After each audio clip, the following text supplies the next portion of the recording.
gun tattoo on his hip. Oh yeah, that's the legend. Wesley Pipes. Wesley Pipes. Wesley Pipes. I didn't know you could talk nasty to bitches too out there. You gotta mute that nigga. Nah, man. Yo, that nigga talk too much, bro. That's a great soundtrack. When I heard that nigga talk to a bitch like that, I heard a nigga talk to a bitch like that. I went and found a bitch the next day to fuck. I love it. But no, it's great. No, I start making I just start feeling bad for the woman. Hey, yo, who is this man? He's a superhero. The last thing I want when I'm jerking off is to feel sorry for the woman. I don't. It's not a spot I want to be in. With it, obviously. He smothered the record though. He really let the record breathe at all. He's Crazy Bone. He's talking the whole time. Crazy Bone, man. That's what it is. I hear. Okay, I get it. Yeah. Diamond Legacy. He fucked Diamond Legacy. She came to the club and stripped for us at not the club. It's a barbershop. She stripped. I was like, yo, I seen this bitch with a motherfucking Wesley Pipes. I'm like, yo, I gotta fuck this bitch.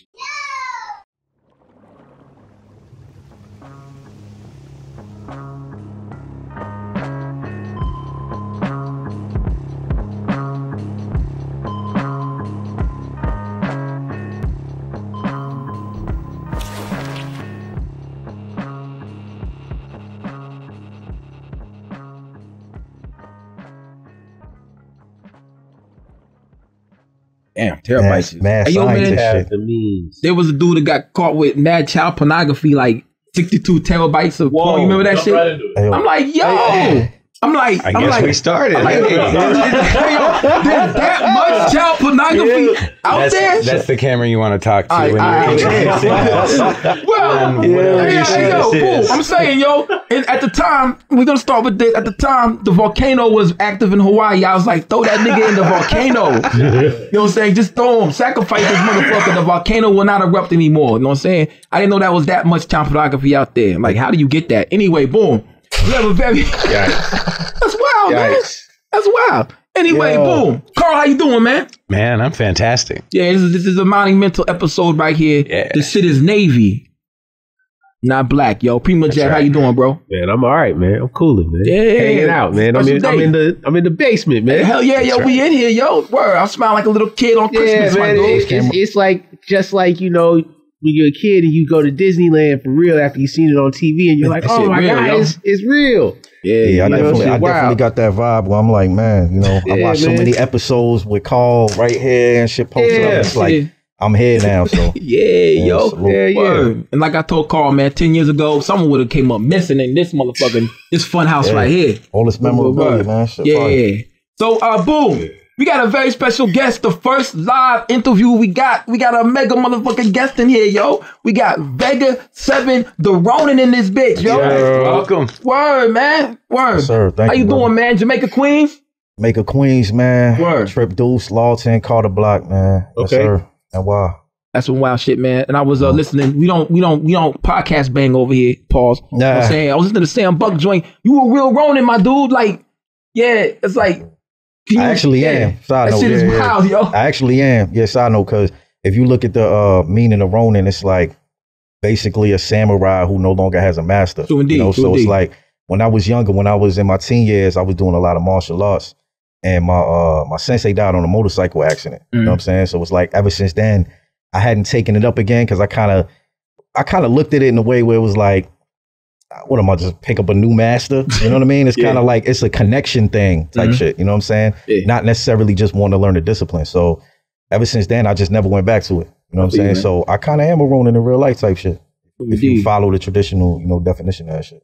Indeed, man. That's crazy. That's wild, man. Like growing up, watching anime and shit, and Saturday morning kung fu flicks and shit. I don't know if y'all familiar with that shit. Of course. Yeah, like, definitely. Yeah, it's like, I mean, some of y'all's young, and y'all know how that shit was kicking off. That shit, everybody was in the playground doing karate. You know what I'm saying? We didn't know that shit, but we was doing cartwheels and shit, acting like we doing the shit. Side note, I got a crazy thing. Yo, I used to watch kung fu flicks as a kid, long before I knew who Wu-Tang was. Okay. So like, but I didn't know that shit was cool. Shaw Brothers, all that stuff. And mind you, the era you talking about is like a little bit before my era. So you kind of referring to like late 80s, you know what I'm saying? Early 90s, very early 90s type shit. 89, 91. You know what I'm saying? Shit like that. So like, I was super young back then. So like, but more so just collecting the VHS tapes. Like I had garbage bags full of, God dang. but the old shit though. You know, I still get jiggy with the Crouching Tiger, Hidden Dragon, and Iron Monkey, and the newer joints. But like it's the old shit with the dubs that don't match the fucking 12 deadly coins. You know what I'm saying? You know, the five deadly chest boxing, the five deadly venoms. You know, all those Master. the Drunken Master. Yeah, we go on and on. So but yeah, like I remember watching that as a teenager, and not a teenager, as a kid. Like I'm talking like 6, 7, 8, shit like that. Yeah, me too. Yeah, and about the same age then. Like now, I'm probably older. Yeah, you probably like a smidge older and shit. Yeah. But like, I remember watching that shit as a kid and just being like, yo, this shit is mind blowing. And then once I got into Wu-Tang, like I actually got into rap late when I was like 14, 15 or some shit like that. So like once I kind of discovered Wu-Tang and I'm hearing these like fucking kung fu samples and shit, I'm thinking to myself like, this is cool. Like this shit, like y'all fuck with this shit. You know what I'm saying? And then it was at that moment where I realized like, oh, all right, so not just some nerd type shit or whatever. Like that's when it kind of opened my eyes to where it's like, okay, like, you know, the hood is on this, like the world is on this and shit like that. So, yeah, man, some of my greatest like memories in life and shit go back to like watching a lot of those kung fu films and shit like that. You know, because I'm be honest, I ain't really have nobody outside of Wu-Tang to really. I ain't have friends where I'm like, yo, son, you seen the fucking Invincible Armor shit? Man, that shit is crazy. I didn't have any friends to talk about that shit with. So it was kind of like one of those hobbies that stayed isolated type shit. You know what I'm saying? So they was on that shit. They was on some like hood shit. Yeah, but salute the Wu-Tang, man. Like, indeed. Like, if I told y'all one of my favorite members, y'all be like, get the fuck out of here. It's not even a popular member, you know what I'm saying? Master Killer? But you got ain't even a popular member. Like, that's why I first went with you guys, because a lot of people have him kind of ranked last type shit as far as discography. Absolutely, not even. Like, come on. I think that's the standard. Pretty much everybody rates. You got Mr. Excitement. Yeah, Mr. Excitement. With the golden arms. Yeah, golden arms. Yeah, I mean, but you got, I mean, as much as people are quick to rank him last, I think we still got to give you God his roses and his props, because I mean, his verses are memorable. Yeah. Facts. You know what I mean? Every verse that he buzzes is memorable. That shit on Pinky Ring, nigga. Oh my God. Yeah. Niggas want to talk shit. That was probably the best verse on there. Oh, my dick on your lips. Yeah. I'm like, that's not that part was wrong. My classic. That was wrong, man. Back, hands on Angela Bassett. Yeah.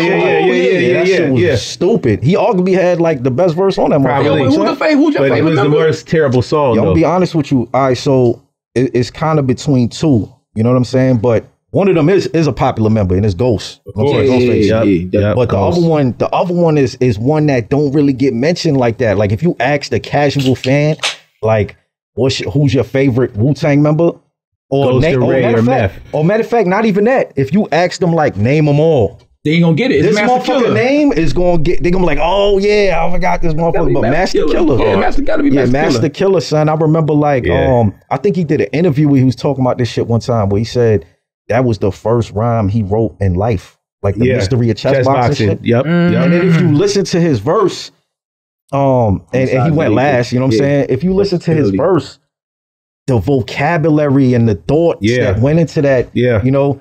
Homicide's illegal and death is the penalty. So what justifies the homicide if he dies in his own iniquity? It's like, damn, did he just really open up? That's the first rhyme you wrote? Yeah, so it's like, you know, he's, you know, just dropping like Confucius philosophy, you know, statements that's like, damn, that's an interesting question. You know what I'm saying? So I remember digging into his discography, and, you know, he had a couple of joints with some of the like Wu-Tang affiliates and shit like that.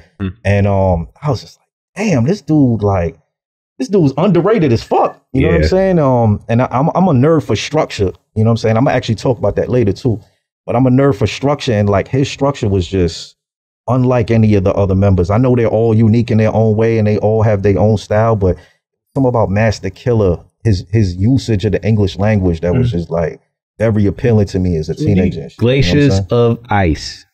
Master Killer verse, all Glaciers of Ice, is like the epitome of everything you just explained right there. Absolutely. Because that's one of those verses that is a monumental verse on a song that's monumental. So I mean, Master Killer's pen is definitely I think suitable to call him a Master Killer. Like people think he's not doing something, but I think he's moving so efficiently and so precisely that he's hitting people that they're like, oh damn, I was dead like 3 lines ago. I didn't even realize that you just hit me like that, you know? Absolutely. Yeah. Shout out Master Killer, man. Master Killer is dope. Bro. Vega, let me get you to pull that mic in. Oh yeah. Got you. Oh, you can see this. You can see the shit right there, huh? Good.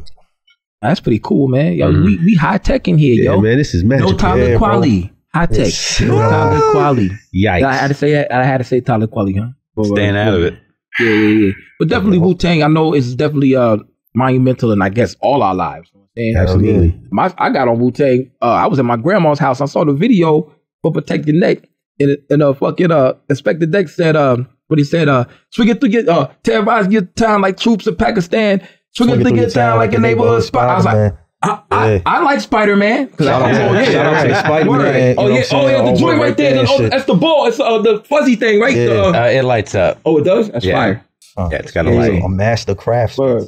Definitely, yo. Yeah. That's crazy, yo. The poster, always poster right there. Facts. Ain't no coincidence though, man. True indeed. Yeah, I mean, but that's why I got on Wu-Tang. I was like, that's my favorite group from now on. Your Neck, that was the first joint? Yeah, cause I was all in the comic books, you know what I'm saying? That shit, back then, that shit was wild as fuck. I remember reading an interview about like the story on how that shit went down, and they hired a videographer and like shit went left. You know what I'm saying? Like, I don't know that shit, like, you know, word for word as far as the details of what happened, but it was like, that shit was wild. You know, it was just like a videographer that, you know, obviously wasn't from the hood like that. He wasn't really familiar with certain things that come with that environment. And they had him out there. Wild.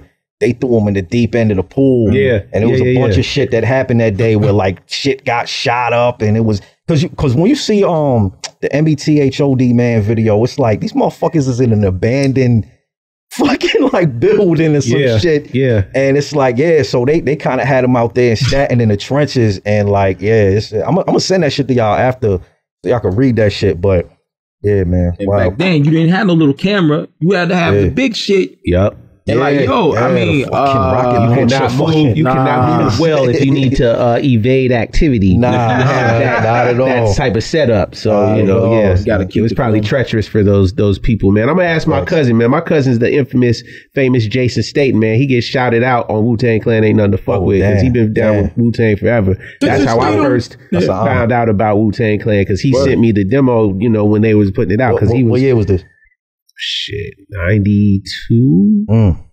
You know, summer 92, or March, maybe so something like that. I don't know. Early, because Wu, they ain't even dropped into the 36. It was right before that. It was right before that. Power just dropped the same year. I was on shit 92. Shit, I was still Ice Cubing, you know, real West Coasty, MC8. Shit. I guess fucking with DOC? DOC? Yeah. Absolutely. Getting funky in the formula. The formula is like one of the illest videos that's ever been made. So, you know. Yes, sir. But on that shit, I was on Gangstar. Oh, I was rocking with Gangstar. I was rocking called Quest. But, you know, just, I was a little bit more West Coast. You don't like 91 through 93. I was out West. Oh, you were? You was in Cali? You was in Cali? Yeah. Oh, fire. What part? Bay Area. Bay? Okay. That's the motherfucking place to be back then. Yeah. You know what I'm saying? For sure. Spice One vibes. Yeah. Max right. You know what I'm saying? Yeah, there's all kinds of crazy shit. But, you know, Primo J, I don't like Jay Dilla, so you don't finna fuck with the tribe like that. Jay Dilla fans, huh? I'm not the biggest fan of Jay Dilla. I'm sorry, world, you know, you're gonna crucify me, hip hop. You don't like Slum Village. You know, you don't like no Slum Village. I mean, no, don't get me wrong. Like, there are certain Jay Dilla joints I like. You know what I mean? Like the stuff he did for Ghost, like the underwater joint. Man. I mean, this is a couple of shit. The underwater shit for Ghostface? I never knew he made that shit. He did. I mean, he has a bunch of joints I like, but you know, I got a sour taste about that era, man. Like, I didn't like the Soulquarian era. I didn't really like how Common was bitchified and started. He was spitting bars. Yeah, I mean, some of his character styles make you tap your head like Darius Miles. Holy shit! No, that was great. No, that's man. In review, you wearing crochet pants though. The crochet pants, all that. But you know, I wasn't really a big fan of. I mean, I'm sorry, I just wasn't a big fan of Slum Village like that. I thought they were like an imitation tribe. It was. Yeah, I mean, look, I know they're good. I can see. I just was. That's just. I wasn't. That wasn't my speed. That wasn't what I was into around then. So did you gravitate? So you a fan of Elzai? I am now. I can appreciate his after he left Slum type shit. Well, and even then, I can just. I appreciate his technique. I appreciate his styling. You know what I mean? But greatest. I mean, how about that? Look, his style changed and shit. It's changed. He's definitely evolved. He's a great example of somebody who is growing and evolving and like leveling up in the hyperbolic chamber of an MC. Like that's a great example of that. But like when I think of Falling, Baby, I Want You and all that stuff, I fuck with it. I hate Slum Village. Man, yo, man, I think it's shit. I hate that song. I hate that song so much. Shout to Kanye, man, on that shit. I'm from Chicago. Kanye, and Bianca with the I big like a lot of Kanye stuff. Yeah. See y'all gonna portray me as a hater on live. It's not hating. But this is how I feel. I don't give a fuck. This is how I feel.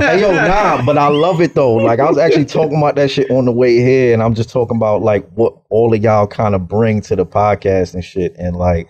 That's Primo in a nutshell right there. He gonna say how he feel. He gonna stand on the call. However the fuck y'all feel about it. I gotta be me. The one. I gotta be righteous. I gotta be me. Real quick, we got Lord Owen in the corner, yo. I'm gonna ask him. Shout out to Lord Owen. Slum Village, yay or nay? I wasn't really big on Slum Village. I'll be honest though. But he fucked with Ye though. He definitely fucked with Ye. Not even like I had a disdain for it. It was like I kind of skipped over it. Okay. More than I had like a disdain. I just didn't dive into that. Indeed. Yeah, it's fair. All right. Speak your truth, man. That's fine. I fuck with Ye, I fuck with Elzai, I fuck with Common, I fuck with all them. Of course. Individuals, but I didn't have like a Slum Village. Resurrection is one of my top 5 albums of all time. Yeah. All right, let me be perfectly clear. I fuck with Common the long way. Like that's Rashid. One day it'll all make sense. Yeah, one day it'll all make sense. B. Yeah, both of those are classic albums. Was B the one that Kanye did? Yeah, B's the one with the Order, Testify, Shy City, all that stuff. The one after that. The one after that, though. The one after B was pretty. Forever. Yeah, that should not be better than B. Ugly cover was trash. It was a weird cover. Yeah, absolutely. No. Find It Forever. I think that was Universal Mind Control. Find It Forever was kind of mid. I feel like. What's the joint he had with the leftover stuff from B? I like that's what I felt about shit that had Aquarius on it. Like the Circus. That's Electric Circus. I love that shit. Yeah, I'm sorry. Nah, that's when he was experimenting. I only like Age of Aquarius. That's my song on there. But everything else, I love it. That's like one of my favorite Dilla beats. Period. Yeah. Really? Oh, Dilla beat that? Yeah. I like that song. Look,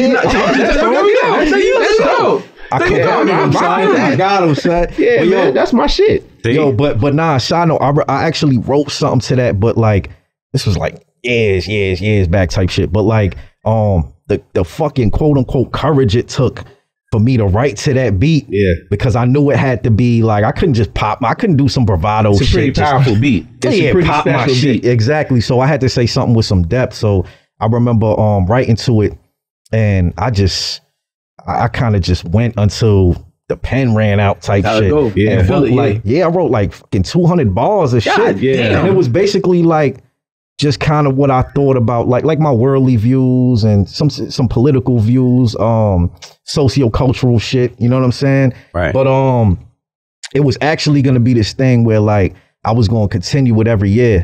So it was going to be like, I did that shit. I was probably like 30 or some shit like that. And it's like every year I was going to continue and try to kind of, whether it was a 16, whether it was just 8, whether it was fucking 48 bars or 100 bars, I was just going to try to add to it every year and then go back to it when I'm like in my 40s or 50s or whatever, and be like, damn, that's how I thought when I was like 34. That's how I thought when I was 31, or, you know what I'm saying? But yeah, that's something the world may or may never hear that shit. I'm not sure. You know what I'm saying? Just for yourself, just even. For myself. That's you know what I'm dope, saying? yeah. But as far as like the current state of where I'm at with the artistry, it'll probably be a while before that shit hit Spotify and Apple Music and all that shit. You know what I'm saying? Yeah, but like, keep it. Yeah. Just know that shit fire though. That shit it sounds like it. Just the concept alone sounds dope. Indeed. Let's take it back though. Have you always been Vega7 when you was rapping? You had any other names like when you was first? I mean, shit, just like everybody else, man. I mean, I started you know, experimenting with names and shit like that. I actually like I said, I got introduced to hip hop late.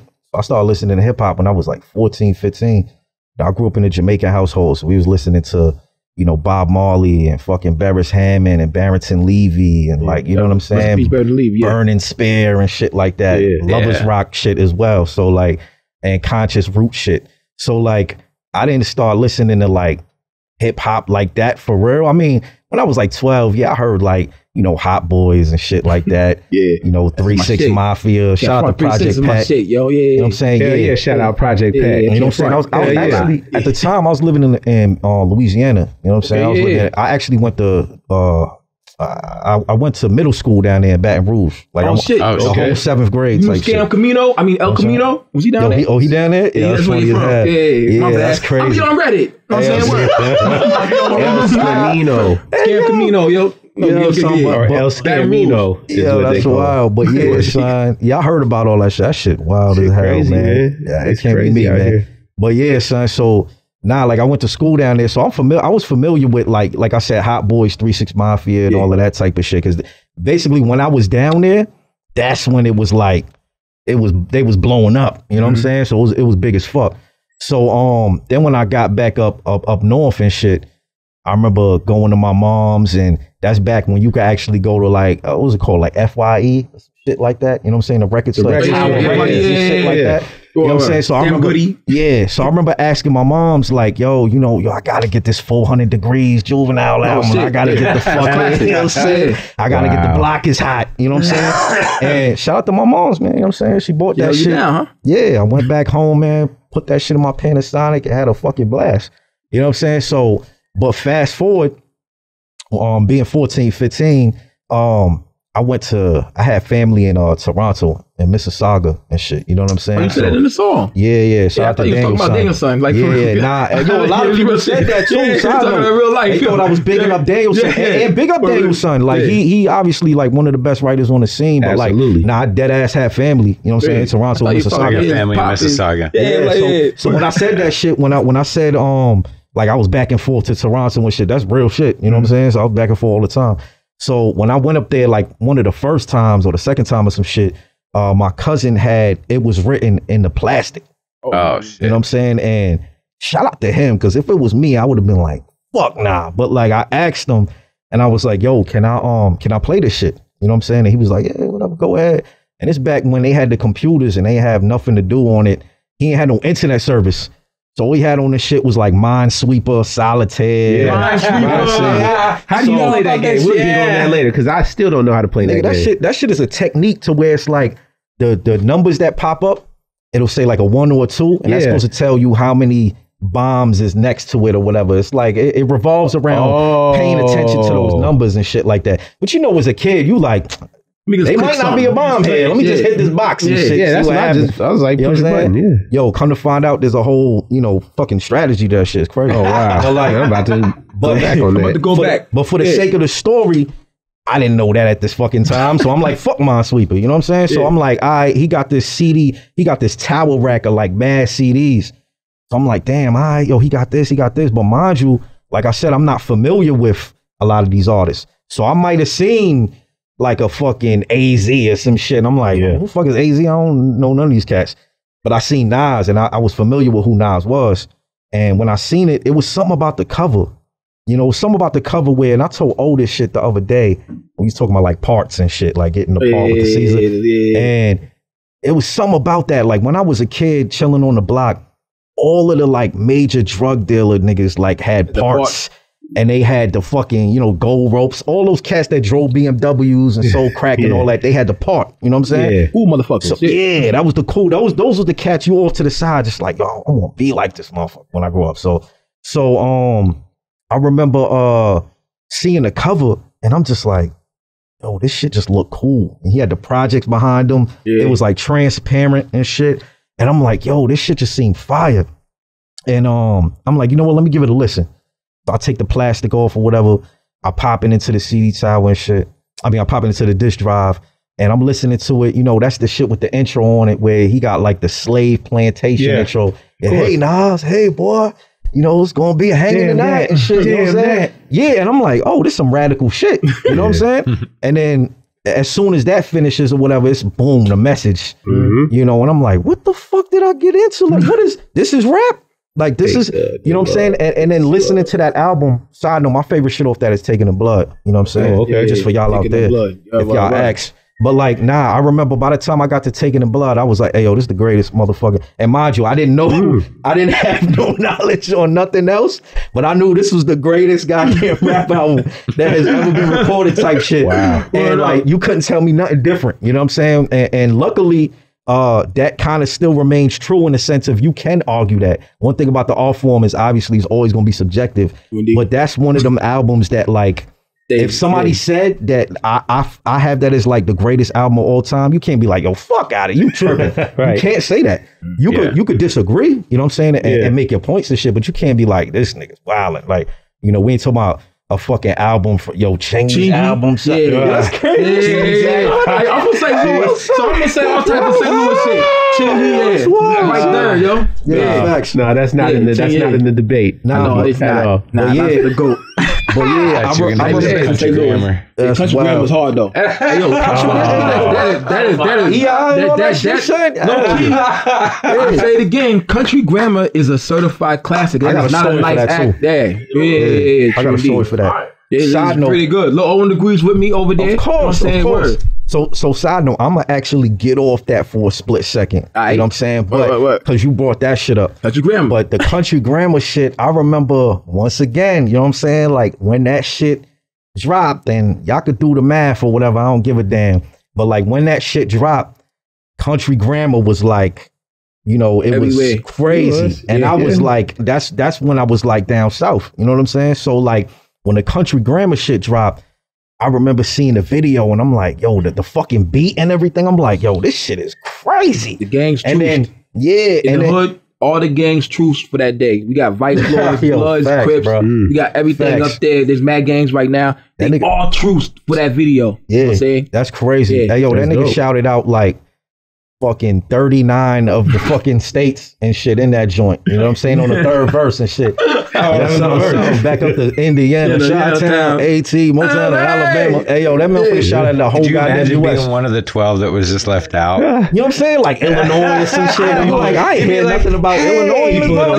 Illinois, St. Louis, though. Everybody got to realize Illinois and St. Louis, because East St. Louis is right there. And and all the niggas from Chicago that kill people come to St. Louis. That's a fact. Shit, all the people from St. Louis who kill people run to Chicago. These niggas just going back and forth. Just science. Trading places. Al Capone. All that shit. All that got roots coming. All that gangster shit. Real gangster shit. Go ahead. I'm enjoying the vibe and shit. You know what I'm saying? I'm enjoying the vibe. So like, but now, I remember seeing the video and this nigga had on some like metallic motherfucking baggy jeans. It was like a metallic black. I can't even describe that shit. Era. It was that shiny platinum FUBU type shit. You know what I'm saying? It's like platinum FUBU or some shit. Starched. Yeah, and I remember telling my moms. I remember telling my moms, I was like, you know, she did like a little welfare check call type shit. You know what I'm saying? Because I was with my pops.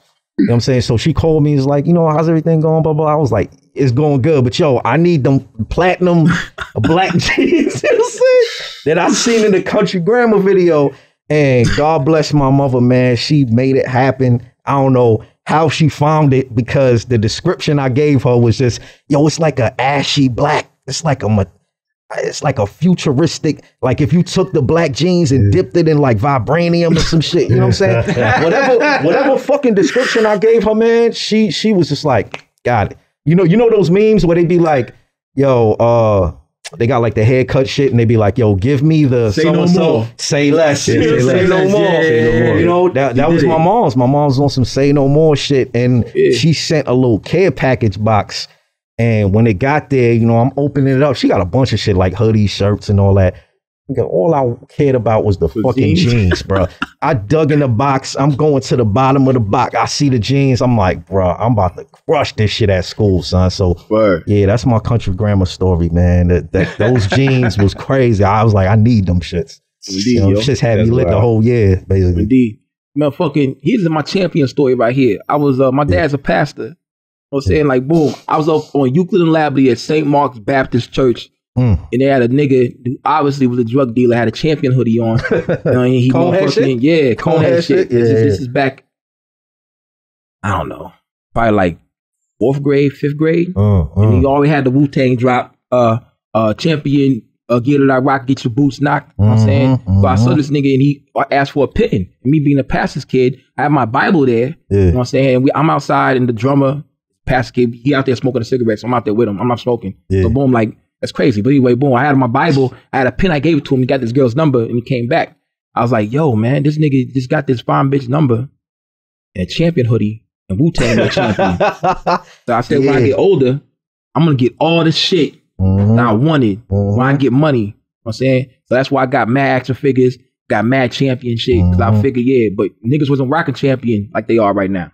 So like to travel back and just get all the champion shit was my shit. But now, I have to freak it like different now. But everybody got this shit, so I give it champion rocking right now. Yeah, so but they don't be wearing the right shit, man. Yeah, they don't be wearing. They be kind of lame, man. Fuck them. Now that shit, I love shit like that though. When it's like, you know, everybody know the popular joints, man. Everybody, you know, rock the hype beat shit and all that, and salute. You know what I'm saying? But it's don't like got my shit. I always found it dope when it's like motherfuckers will splash some like Asics or some Sauconys or some shit, or like some New Balance. I'm bringing back the British Knights. The fucking British Knights. Hey, yo, side note, bro. You got killed over those, man. Word. Side note, real shit. Nah, that's real shit. But side note, yo, British Knights, they used to get them shits out. Well, not give them out. You know what I'm saying? You had to earn them.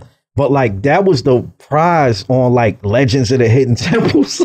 Really? Back in the day. That game? Yeah, because they basically have like tiers of prizes where it's like, you know what I'm saying?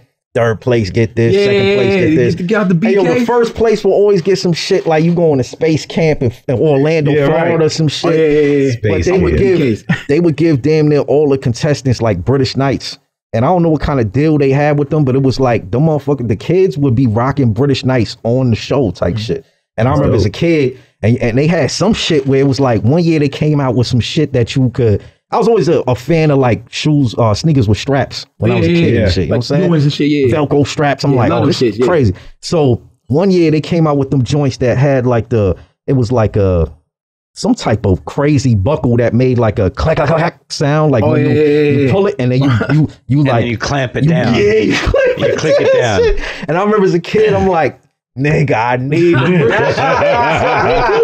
Those shits is too heat, son. But shut up. I had the white and black ones. The black had like a leopard kind of pattern in white. Yeah. And then I had the black tracksuit with the gold BK diamond. Oh, you was crushing them. You was crushing them. Out here diamond. I be feeling like easy. All Karl needed was the parts, son. You'd have been sick. They got banned at our school. St. Louis Public Schools, our school, they got banned quick. Starter jackets got banned. Kangos got banned. What else got banned? Pretty much, Oh, Raiders coats, Cowboys coats, Bulls coats, banned. Any of the starter jackets. The starter jackets were a problem. You couldn't wear. If they wasn't even starter, you couldn't wear them. Then they went to uniforms in St. Louis Public Schools. My school, they even couldn't wear them shits. In my small little town I was in, you couldn't wear them. Then they had a police officer in there. A girl snuck a razor blade in the pussy in the school. What? You know what I'm saying? Yeah, in Vashon High School. Shout out to her. Yeah, word. She was ready. She was ready. That was sexy baby mom. I was about to say, you know this bitch got 4 kids now, but then I realized it. I'm like, probably not. If you saw the razor blade, you probably got no kids and shit. Oh. Alabama. Alabama. Too soon. Fuck them, man. We in Georgia. That was the mic drop moment. I guess. Yeah, that's probably sexy red mom. Probably just like 45. She has some sort of like Venn diagram that connects her to sexy red. Yeah, She got stories from last week, probably. Yeah. She young. She like 45 or something. The mom gotta be. I mean, I think probably the mom probably like 47. Damn, nigga, she had one. She was like 13 or some shit. Yeah, Keisha. Yeah. Then she got some blues in the house. She got a back. She got a back. I want my kid back. No, you don't got a back. He was good by himself, yo. Oh man, shout out to Halle Berry, man. Yeah, yo, she got real nice titties. Y'all saw Swordfish? Yo, so I rewind that shit mad time, son. Monster Ball, man. Yo, make me feel good. Make me feel good. Yo, they was straight up fucking that shit. Right. Come on, you guys had sex on screen. That wasn't no acting. Horrible, awesome movie. Yeah, exactly. What an awesome, terrible movie. I said it to a girl the other day. I said, I'll give you a kiss and leave some coon piss on your forehead. Because that's what Bobby Billy Bob Thornton dad said to Billy Bob. Said, I like to give me some coon piss every once in a while. Yeah, but my mom is the one who says that all the time. Coon piss. That's wild, yo. My mom was a wild motherfucker. Y'all love it. Shout out to my motherfucking moms, yo. Good looking. Yo, salute. Hey, I got it. Word. Here we go. Oh, wait. Shout out to Lord Owen for pulling the Jameson right here. Nah, man, we are not sponsored. We are not sponsored by it. Yeah, to my moms, yo. My mom's cool, yo. You listen to the China Street episode, you see how to get. I'm saying, hey, I ain't click your glass, man. Yeah, I don't think I clicked those either, yo. Don't worry, you can get on it. You try to get in and get out. You try to get in and get out. A negative toast, you know. There you go. Salute. Yikes. I'll just splash this right quick. 1 second, brothers. Yeah, he came with his face. The world will turn backwards. You know what I'm saying? You know what? I could have just blurred it. Yo, that would have been hot too.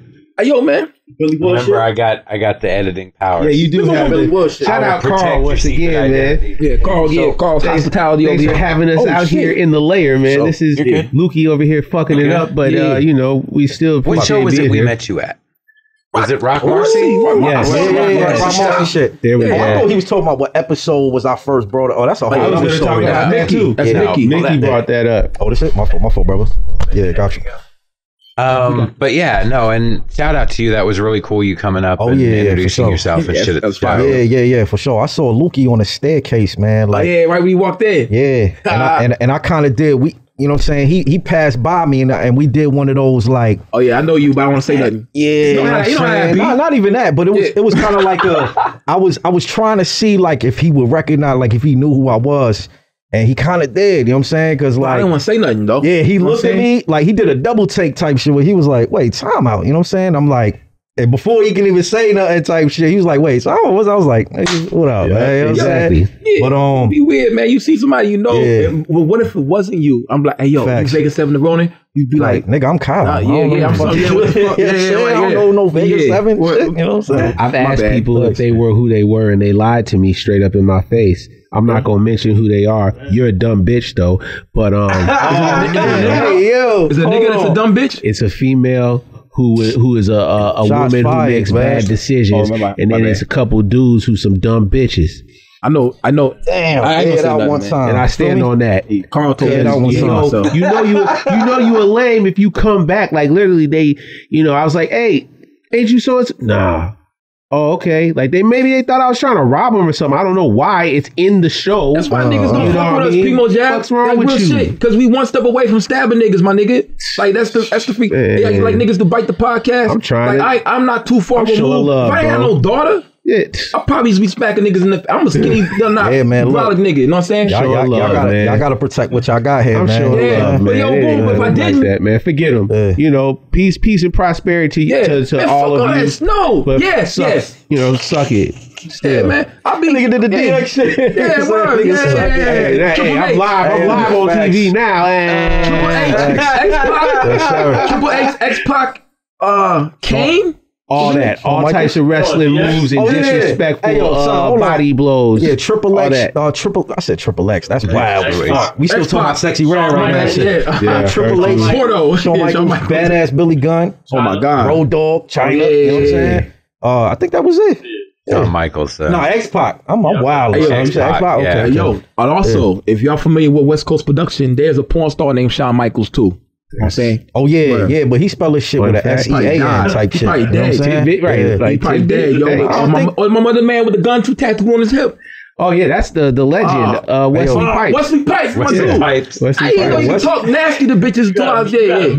You gotta mute that nigga. No, man. Yo, that nigga talk too much. No, that's a great soundtrack. When I heard that nigga talk to a bitch, I heard a nigga talk to a bitch like that. I went and found him the next day to fuck. I love it. No, it's great. No, I start making that was like a pivotal moment of my youth. I just start feeling bad for the world. Like, yo, who is this man? He's a superhero. The last thing I want when I'm jerking off is to feel sorry for the woman. I don't. It's not a spot I want to be in. With it, obviously. He smothered a record though. He really like, record breathe at all. He's crazy bone. He's talking the whole time. Crazy bone, man. That's what he is. I get it. Yeah. Diamond Legacy. He fucked Diamond Legacy. She came to the club and stripped for us at not the club. It's a barbershop. She stripped. I was like, yo, I seen this bitch with a motherfucking Wesley Pipes. I'm like, yo, I gotta fuck this bitch. I didn't fuck her. You did it? Nah, I tried. I tried to get a number and shit, but she wasn't feeling it. Yeah, I ain't throw enough money probably.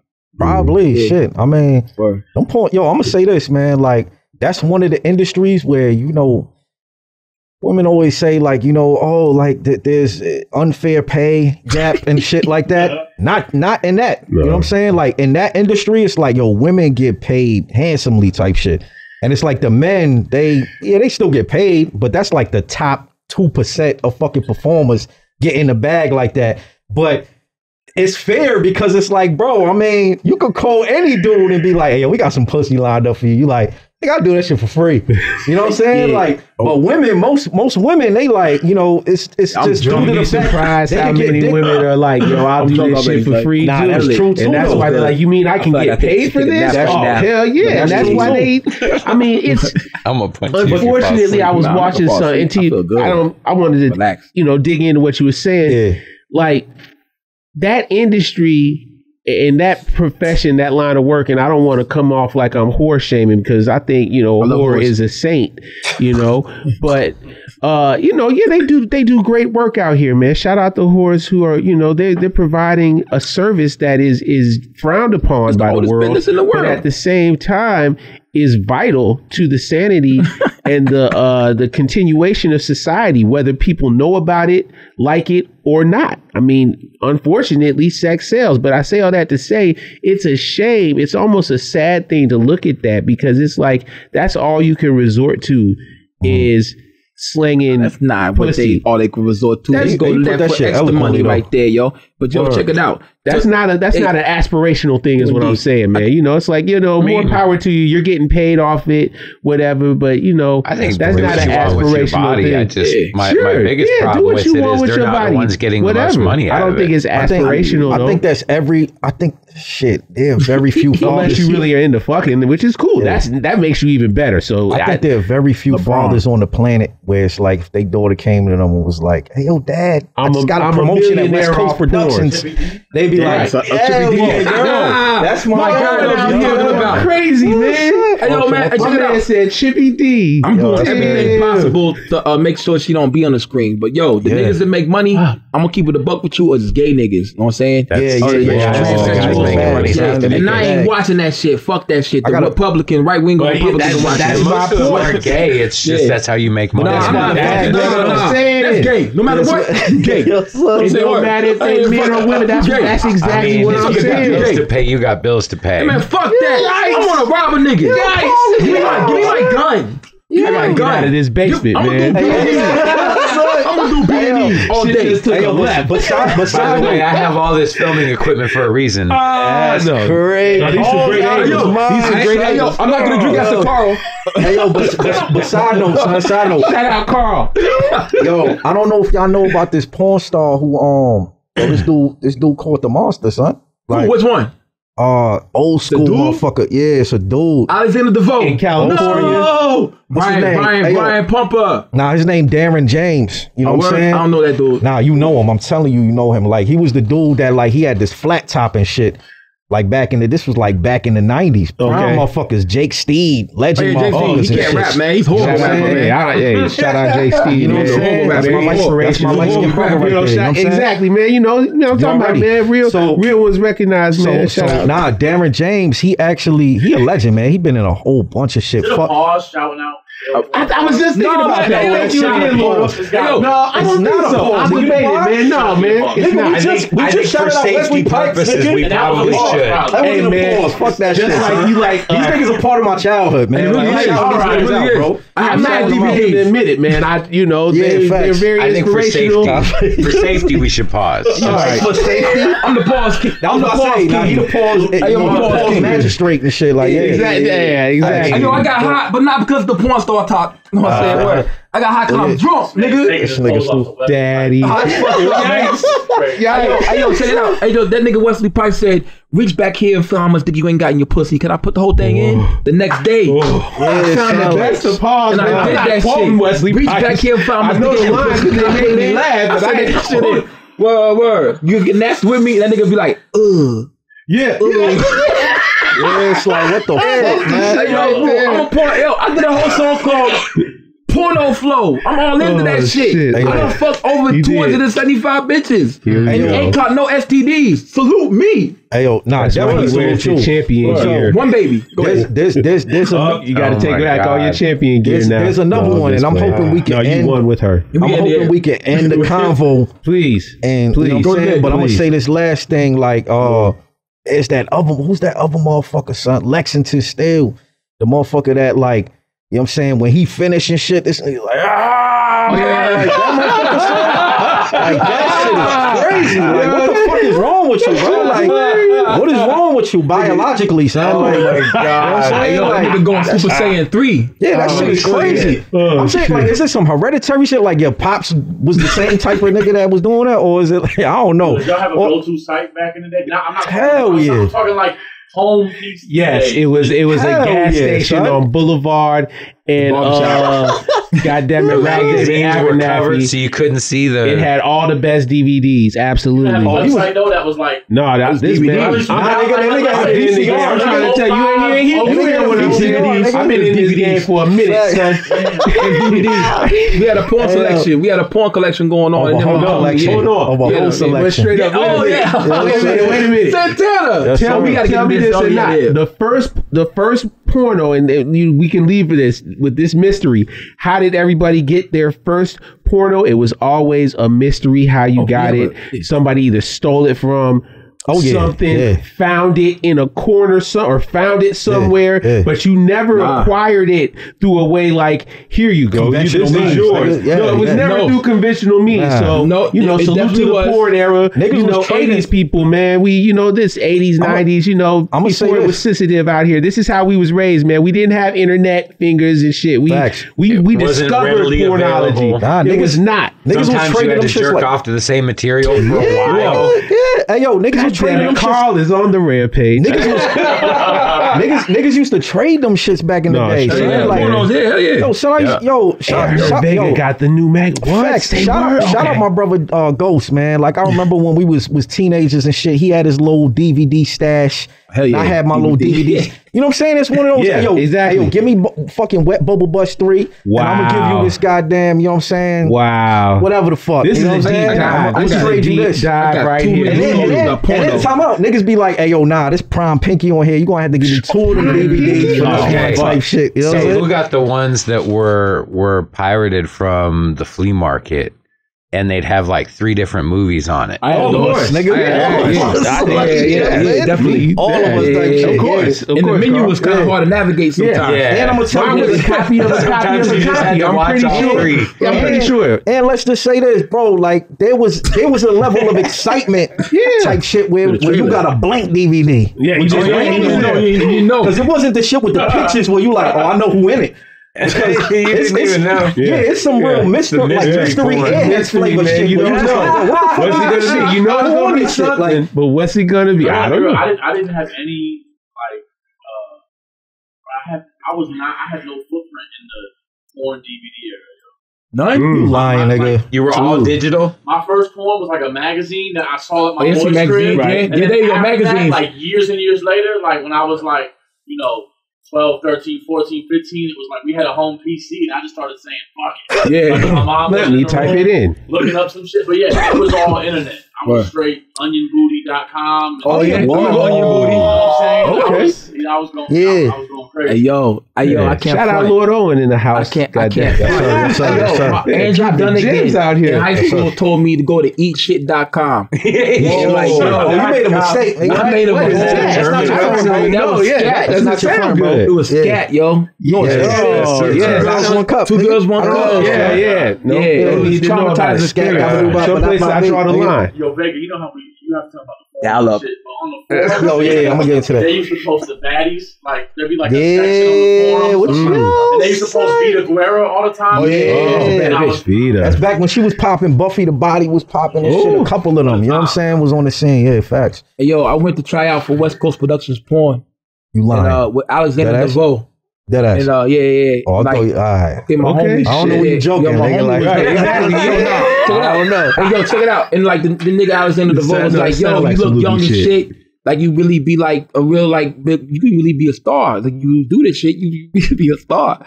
And so he had 2 bitches. My homie had 2 bitches. He was fucking them.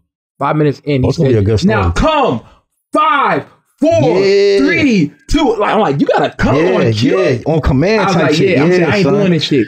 That's Man, some fuck that. It's called editing, man. No, Shit, no, man. Slice it together how you want. Shit. I ain't do it. Yeah. Fuck it. You're fired. I'm starting my own company, man. I ain't do it, man. That's the shit they don't tell you in the sense of like, yo, like it's really acting. Like you really going. You get tired of pussy. They say, yo. I mean, do I have to make it up? I mean, come on. Here we go. I mean, this is a deep dive. You know, it's a safe place. We've all been in one of those situations where we've had to say, oh, and then you spit on a chick back and run away. You know, like, oh man, that was so good. Like you just spit on them like you came or something. Like you pull out, you definitely didn't come. You were just trying to get out of there. I never did that, yo. I just keep on fucking. Sorry. I'm sorry. Oh man, yeah. Look, okay. I'm sorry. I've been in. That's what I'm saying.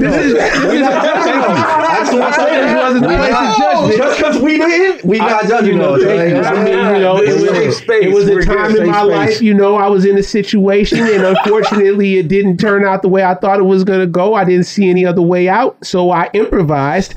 MacGyver was always something I was into. Oh yeah, hell yeah, MacGyver. And, you know. I escaped. I had to put my thinking cap on. Exactly. It's a bomb. Hold on. A toothpick.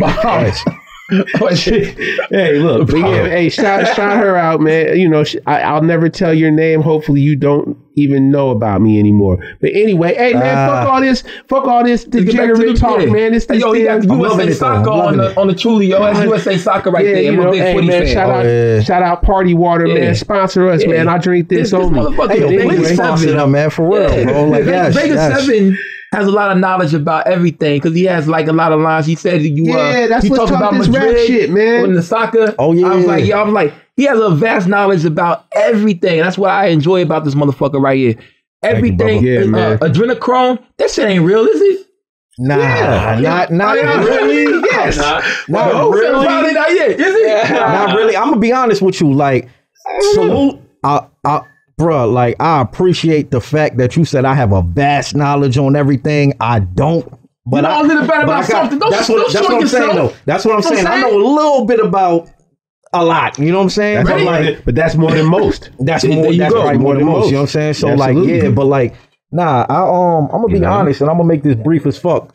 But I keep fidgeting too, man. I feel like I hope this shit picking up, man. That's great, man. We living good out here. Yeah, like big time. Fuck is all you gonna say, man? Yeah, yo, bro, but nah, magic, man. Facts. You know about shit. Come on, man. Don't shortchange yourself. Oh, nah, I know a little about everything, but like I'm saying, I'm gonna make this shit brief. But I'm actually to a point right now where it's like I actually got to get back into a lot of shit. So I got to start reading more books, and I got to start absorbing more like pop culture and media shit. Like, you know what I'm saying? Because you don't want to get to the point where you run out of shit to talk about, or you go to write a line and you like, I already had a Bone Church line. You know what I'm saying? Or some shit where you was like, I already wrote his name. Or so like now I'm kind of getting to the point where it's like I need to start digesting more material, and not just new material, but it's like refresher courses on shit that I may already be familiar with, but it's like buried in my subconscious. You know what I'm saying? So luckily I've never been in a situation since I say like the past, since I've been on the scene type shit, I haven't encountered no like writer's block or nothing like that to where I go to write and I'm just like, well, I don't fucking know. You know what I'm saying? Like, And fucking, I'm gonna reveal this shit anyway because I don't give a fuck if y'all know this shit. But like, shit. Like, I don't give a ain't nothing y'all can do about it anyway. But like I've been writing for a long fucking time, and I'm gonna actually get into that shit. O brought that shit up earlier, but I'm gonna get to that later. But I've amassed a huge library of shit that I've never used, like lines. I'm talking, and O could attest to this shit. Like, I'm talking about thousands of lines that I've never said on a record before. You know what I'm saying? That's just sitting in my phone. Some of it is like half completed. Some of them are just like random kind of lines and random concepts and shit like that. But I have this huge ass Vatican library full of like fucking verses and lines and shit that I've never used before. So it's like, I could probably realistically drop like 15 albums worth of shit and not have to come up with like a new fucking line. You know what I'm saying? So, but I say that to say the shit that I'm working on isn't just, oh, let me take from this archive, because my goal is to never deplete that shit. Like, I don't want to get to the point where it's like, I don't have that to be able to go to or use it. You know what I'm saying? So what I do. The nostalgia factor is going to be, if you writing back then, bro, you say some shit, I'm be like, oh, looks like we brought up a lot of shit. Right. I kind of love that. I want to hear some of this stuff to make me be like, oh, right. Let me like, go back. I'm gonna show y'all after shit, like after we, you know what I'm saying, shit the cameras off and shit. But like, so what I actually do is like, whenever I'm working on a verse, I'll actually take a little bit. I might take 2 or 3 lines or something like that from my stash, and I'll build on it. You know what I'm saying? And another thing too is like, ever since I want to say like 18. I don't write in the linear conventional sense of just like, I don't write my line and then my second line and my third line and shit like that. What I actually do is like, I'll write my multis first. You know what I'm saying? So I'll fuck around and like, you know, write like fucking Kevin Nash, Beretta Blast and shit like that. And I'll write all my multis down. And once I have a whole bunch of multis, I'll start Tetris blocking them together and start creating the lines out of that shit. You know what I'm saying? So yeah. So that shit, basically everything that they heard from me, you know what I'm saying, up until this point has been done in that format. That's like dope. All my verses and shit. You know what I'm saying? Yeah, and I think everybody kind of has like their own way of kind of approaching lyrics, which is really cool to me. But being somebody that's kind of an engineer at heart, I really dig that kind of like Tetris aspect, reverse engineering type shit. Just having these and then saying, okay, I'm gonna start building around them. Right. I ain't doing that. Yeah. I might fuck up a lot. That shit. That shit sounds dope, man. That's almost like, you know, that's how they build pearls and synthetic diamonds and shit like that. You got to put like a little seed of something in there, and then start growing off. You start growing off of it and building a jewel off. That's how I look at it. The way you explained it, like that's for sure. That's dope as shit. The way that you build your rhyme structure. That's why I wanted to get back to talking rhyme shit. I can't. Rhyme scientist, man. This motherfucker's serious about rap, man. That's why this is dope to have him here. I mean, I would imagine though that, like, for me, when I think about like dope lyricists, because there are lyricists that spit really kind of cool bars, but there are people that really put like that extra thought into it. Indeed. You're one of those. I'd shout out Mickey Fax. Yes, he had that whole song about A. Yeah. And none of the words had A in it. Yeah, that was the dope. whole song was basically describing the letter A. That's, like when you're kind conceptual of shit. To me, it's that other level. Like when I listen to Sleep Is the Cousin, it's that other level of there's so much underlying. It was one of the reasons I love Doom was there was so much underlying in not just what he was saying, but the structure of the way he built it. Right, you know what I mean? Right. And I get that feel from you a lot. Salute, brother. 2 or 3 listens, then you like, boom, like you still got more layers to uncover. Yeah, say, man. Oh, yeah, you listen to it again, but oh, I ain't catch that. Yeah. You listen to it again, like, it's definitely doing this. I'm gonna tell. No, you good. Yeah, and shout out to Mickey Diamond for putting us on to you. Absolutely. Because there again, Mickey, that's a dude that when he respects somebody, he is more than happy to shout him out. You know, and he don't fuck with a lot of people, man. I'm gonna say that. There's a feast or famine mentality sometimes. You know, if I'm getting bread, then no one else can get bread, kind of thing. Mickey's not that dude, even though he's clearly competitive. Yeah, bro. He should be, man. He a real rapper, man. That's like this real rapper shit, man. And it's real shit. Yeah, man. You just a perfect example of that, man. Early on, and put us on. I thank him to this day for it, just because I looking, really, bro. Yeah, he was definitely looking. Hey, I'm gonna say, man, like, first and foremost, man, like Diamond is, at the fucking zenith of this shit, man. He's definitely undeniably one of the, hear that. Yeah, he's undeniably one of the apex predators in this shit. You know what I'm saying? And but I remember when he reached out to me, man, when I a little bit after I dropped my debut, and I actually seen him in that video. It's back when he only had that one joint. He had the All I Do. You know what I'm saying? I remember I seen that shit. And I was thinking to myself, like the very first thought I had, I'm like, here we go, man. And another nigga with a mask making my life difficult and shit. You know what I'm saying? Like, this shit oversaturated. You know what I'm saying? And then that was my very first thought, like seeing before he even started rapping, you see seeing shit.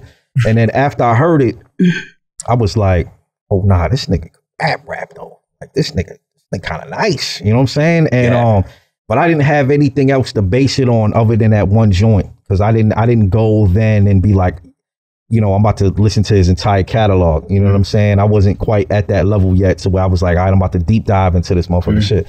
So this was back before, like, he knew who I was. I forgot how I even came across that shit, to be honest with you. But I remember seeing that shit, dropping my album, Let Line Wall. That shit got the reception that it got. We could talk about that after too. But I remember Diamond, like, one day I just opened IG. That shit said, Diamond Dallas started following you. And this shit gonna sound crazy, but like back then I was like, I kind of knew what was gonna happen in a sense, and that's not to sound cocky or egotistical or anything, but it was just kind of like, when you know. It's like once I seen him rhyming and I seen his video, I was like, yo, it's inevitable that our paths are gonna cross at some time. It might be 6 months, it might be a year, it might be 10 motherfucking years, but it's like, I plan on making noise in this space.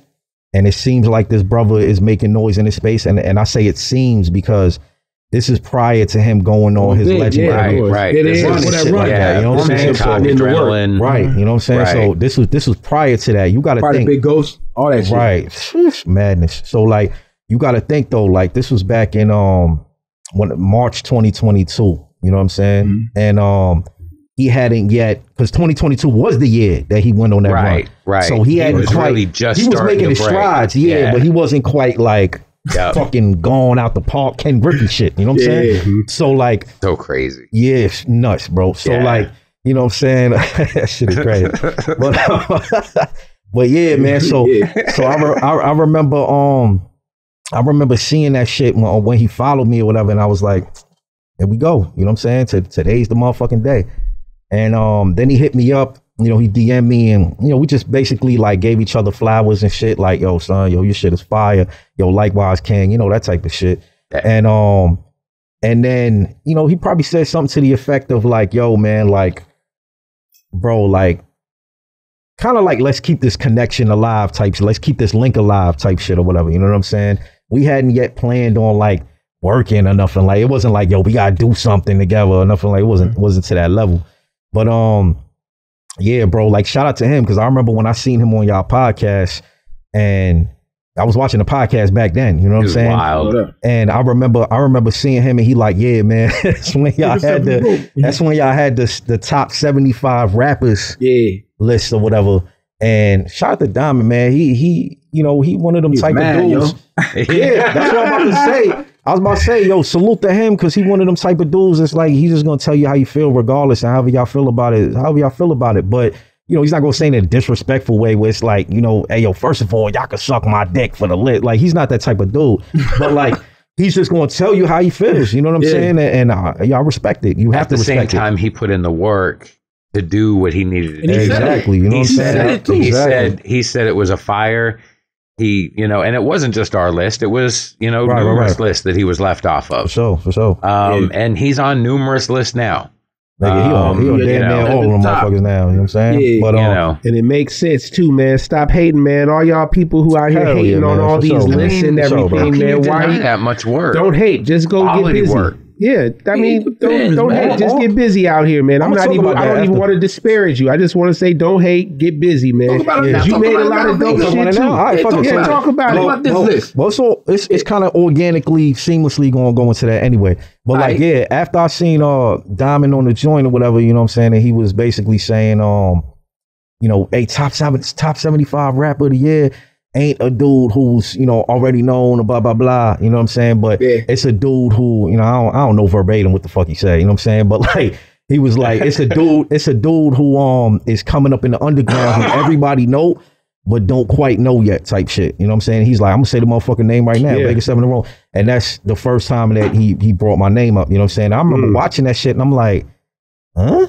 You know what I'm saying? I'm thinking to myself, like, bro, what the fuck I got to do with any of this shit? You know what I'm saying? He stood on that. He stood on that. At that time, that square outside. Like, yeah. But I was like, okay. Facts. But I say that to say, like, I was kind of like, obviously, I wasn't expecting my name to be brought up because it's like, bro, I'm brand new on the scene. I'm like Alonzo Mourning on the Hornets, bro. It's my rookie year and shit. Word. You know what I'm saying? So it's like, I'm not expecting my name to really be brought up and shit like that. But when he brought me up, and he was like, yo, this motherfucker's so nice. He's so nice. And I think y'all kind of was in the midst of saying something. He was like, nah, hold on. This nigga's so nice. You know what I'm saying? Like, cut y'all off. And he started like, writing your name down. Yeah. And I seen the gears moving in your head where you're like, who the fuck is this dude? He talking about type shit. You know what I'm saying? That was when Lead Line Wall was out. Wall. Yeah, that facts. And that was it. That was my only album type shit. Yeah, so yeah, that's, nigga, if that ain't a fucking achievement, if that ain't basically like this Diamond, we all know who the fuck Mickey Diamond is. Like, but the dude who went on a legendary run. But for him to say that with my debut album, it's like, bro, like, come on, you deserved it. Like, that's the era that we in. I think that's what makes this Abyss era, this underground renaissance that's happening so special right now. It's because it's people out here ain't afraid to big up people, right? Yes, sir. Everybody's a fan of what they're hearing, right? Now, don't get me wrong. There's some people that live in their bubble and they want to stay isolated for artistic reasons, and that's cool, man. You don't want to be tainted. That's fine, whatever. But there are more. The more present example is people that are shouting people out like, "Yo, this is who I'm into." You heard them yet? No. Yes, here, put me on. Yep. Oh shit, this is dope, and that's a magical thing. Like, this is not some sort of fluke. This era that we're in, man, that we're finding people that are as dope as you, that you're spitting out here on some, like, I don't know if y'all saw Eric from EPMD was talking about how hip hop should evolve, right? And there's these people out here that are doing mainstream shit that are not rappers. They're all the ones that say, I'm not a rapper. And they claiming whatever they claiming. That shouldn't be called hip hop. But the people that are doing what you're doing, evolving from the style of whoever was before to now, actually taking the craft seriously, that's what should be celebrated. And that's what everybody is trying to do their best to do out here right now, man. And it's glorious, man. That you won Rising Star. Oh shit! Yeah, we need to talk. Right? We still got more shit to talk. Congratulations to that. Right, nigga. But I was about to say, you were also on the list for Rapper of the Year with only having 2 drops and not playing any shows out that I know of. Still a heavy showing because the 2 albums that you did drop were phenomenal. Thank you, brother. Thank you. But I know you're also on other lists right now, currently for Rapper of the Year. So. I mean, shout out just for the work that you put in last year, and shout out to, Superior for that Sleep is the Cousin album. I'm such a big fan of that. Hey, yo, I'm gonna look in the fucking K. Yo, salute to my guy, my brother, man, Superior, man. Like, the soundscape that he laid for that album is fucking chef kiss lush, and he's one of the best in the business, you know what I'm saying? And I feel like me with Superior is, and I don't want to fucking go. Maybe I'm boasting or whatever, but like, now I feel like me with Superior, man, is, it's just some peanut butter and jelly shit, man. Like, as far as his soundscape for what I'm doing and the type of rap that I'm kind of, as far as the artistry and shit like that, like, I feel like me and Superior is like Prodigy and Alchemist type shit, as far as like, he understands my sound. You know what I'm saying? Like, I feel like the type of lane that the type of vibes that I'm in and the pockets that I'm in, you know what I'm saying? I feel like Superior, he just gets it. I don't really have to tell him. He doesn't really have to tell me. It's just kind of one of these things that just we just mesh artistically. Well, talk about the process a little bit, working with him and kind of, because you and I had talked a little bit off about like some of the backlash that he got about it. But what was that process like, just building the album? Backlash? Yeah. I can get to that. What? But side note, let me just finalize the Diamond shit. So, you know what I'm saying? Let me give him his time and give him his props and respect and shit. But like, my bad, man. No, my fault, child. You know what I'm saying? My fault. I gotta make sure I do it right though. You know what I'm saying? But nah, man. I feel like there's a lot of people that, as much love as he gets, obviously on the scene, man, there's still a lot of people that like, you know, they see him as a threat. You know what I'm saying? Or they see him as like somebody to, you know, whatever, hate on. I don't really like to use that word as a strong word or whatever, you know what I'm saying? But like, you know, maybe they envious in a way, or maybe they feel like him existing within this space belittles them or whatever the case is, you know what I'm saying? But I mean, that shit is, but at the end of the day, that shit is just like, that's more y'all than what he's doing, you know what I'm saying? That's more an inferiority type of situation where it's like, why does this brother's success mean that you can't be successful type shit? You know what I'm saying? It's like your success doesn't come at the cost of his success type shit. You know what I'm saying? Unless you feel as though, you know, you just feel like shit. You good, brother. You know what I'm saying? But like, unless you just feel as though like, you know what I'm saying? Like I can't possibly coexist with this motherfucker in the same microcosm. That's still a personal problem, though. That's not the reality. You know what I'm saying? World, though, yeah. Because absolutely, I ain't gonna hold you. There's times where like I see some shit where like I'll look at somebody on the scene or whatever, and I'm like, okay, yo, you know what I'm saying? And we all do this naturally where we go to who they following or whatever. Let me see who he's tapped in with or whatever. You know what I'm saying? You like, you're not tapped in with Diamond, motherfucker. This dude's like, it's impossible. It's literally damn near impossible. Like dude? That's what I'm saying. It's impossible weird for you to be tapped in with this scene and you don't know you acting like you don't know who he is. You know what I'm saying? Like, other thread know him. Diamond, I don't know who the fuck is that guy type shit. You know what I'm saying? Fucked up. We in the era where everybody hates everything. That is true. That's a fact. Shout out to you, because I saw on Below the Hip Hop they had something about Rapper of the Year, and somebody put Billy Woods all day, and you responded with something like, "I am so disappointed." Hold on, you disgust me. That shit made me laugh so fucking hard. I love that shit, man. Tag team, bring him in here right now, man. Let's stop talking to him off screen, man. Hold on, come on, man. Lord Owen, man. Let him be. Billy Woods is a quiet taste. That's a hot take right there. Before we go on, hey, yo, Mickey, you are a prophet in the Abbott. Everything you say you was gonna do, you did. And big up to you. But Billy Woods is a quiet taste. I'm so down with Billy Woods is black licorice. We live out here, man. Billy Woods is black licorice. Like, I don't like that shit, but some people like that. Man, look, I'm trying to be diplomatic, bro. You know what I'm saying? But I'm gonna say this lastly, just to end this part of the conversation. Shout out to Diamond, because he brought me up at a time where motherfucker, I ain't ask him. You know what I'm saying? Like, me. I don't ask somebody for shit. And it wasn't, you know what I'm saying? It wasn't for anything other than he was a fan of what you were doing. You know what I'm saying? And he appreciates rap. He appreciates dope fucking lyrics. And he brought up my name more than once. You know what I'm saying? So it's like, he has. Salute to that brother. Salute to everything he doing. He's doing some legendary shit as far as just the run he's on is unprecedented in this tier of the underground. You know what I'm saying? We haven't seen a motherfucker drop 10 albums and the next year he dropping another 10 albums, and it's all quality shit. You know what I'm saying? It's not like this man ain't dropping albums where it's just poopity scoop and then boopity. He's not doing that shit. I'm gonna go ahead and say before we get to Lord Owen. But now, salute to Diamond, bro. I want to look in the camera real quick. Now, salute to you, brother, for sure, man. That's my guy right there. That's my bro. They had another rapper who dropped 16 prizes this year. And he was kind of probably whack. 16. Them shits was all garbage juice. You know the juice at the end. You know the juice in the trash can. Damn. Yes, sir. You know what I'm saying? I'm very familiar. I really wanted to I really wanted to kidnap a nigga and make him drink the garbage juice. You know what I'm saying? Like, drink the garbage juice or I'll kill you, nigga. But ain't that wild? You just gonna have to put a bullet in my head, nigga. Yeah, real shit. The nigga was probably to his death. You know what I'm saying? We get the acid. Anyway, Lord Owen, Billy Woods. Yo. Yeah. Nah, the Billy Woods thing, it ain't a problem with Billy Woods as much as it's like, I don't got a problem with like no rap at any tier of like mainstream, underground. I like everything, you know what I'm saying? But it's more so the reaction to it. I do have problem with certain people, certain fans' reactions to things.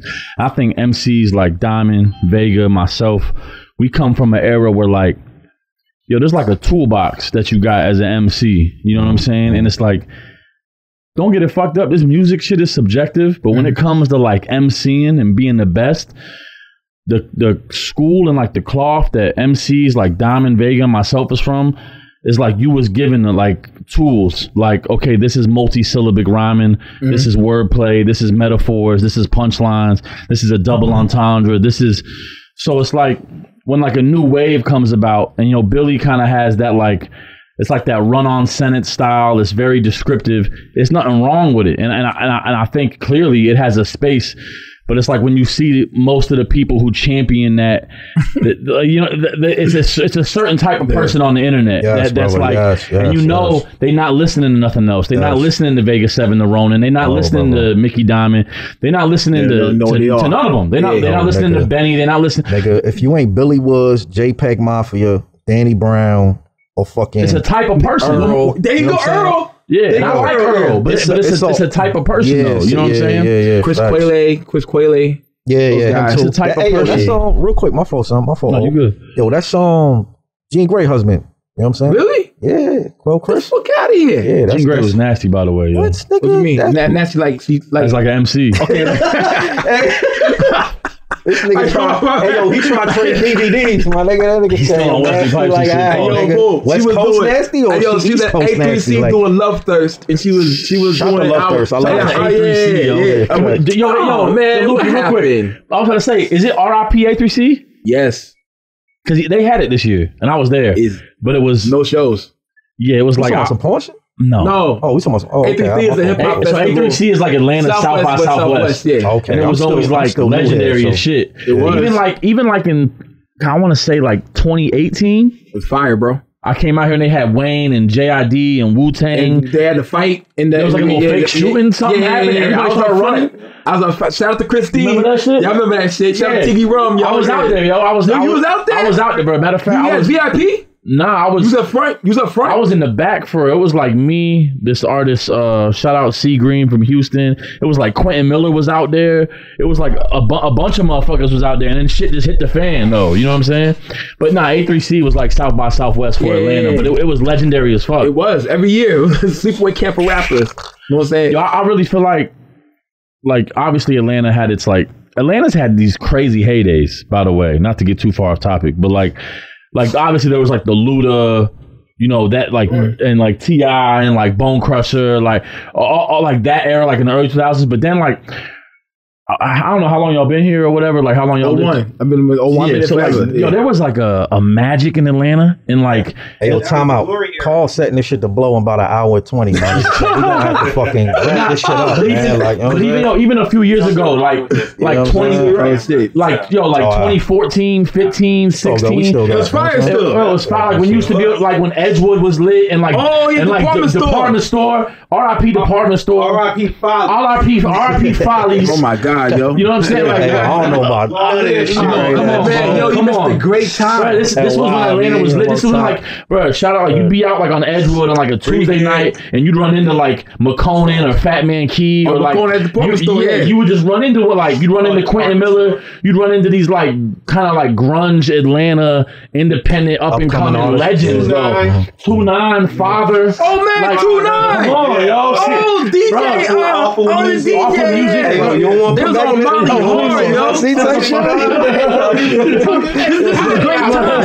This is great times. This is a great time. That was a magic period where like the internet was still crazy, but motherfuckers was outside. Yeah, they was outside still. Like and like I feel like Atlanta's lost a little bit of that power. You know what I'm saying? But it's like, but yo, that was a time period, yo. 20. What's the nigga name? Bitch, you guessed it. OG Mac, yeah, he was out there. Yeah, all of that. Yeah. You would be out like just grabbing a beer at like department store or like Mother was this church too. Yeah. Mother was crazy. Upstairs, Mother had $2 tacos and tequila on Tuesdays, and they had karaoke upstairs. You would just like run into one of them out there though, and like you could just like approach them. It was a different time. Ping pong at church.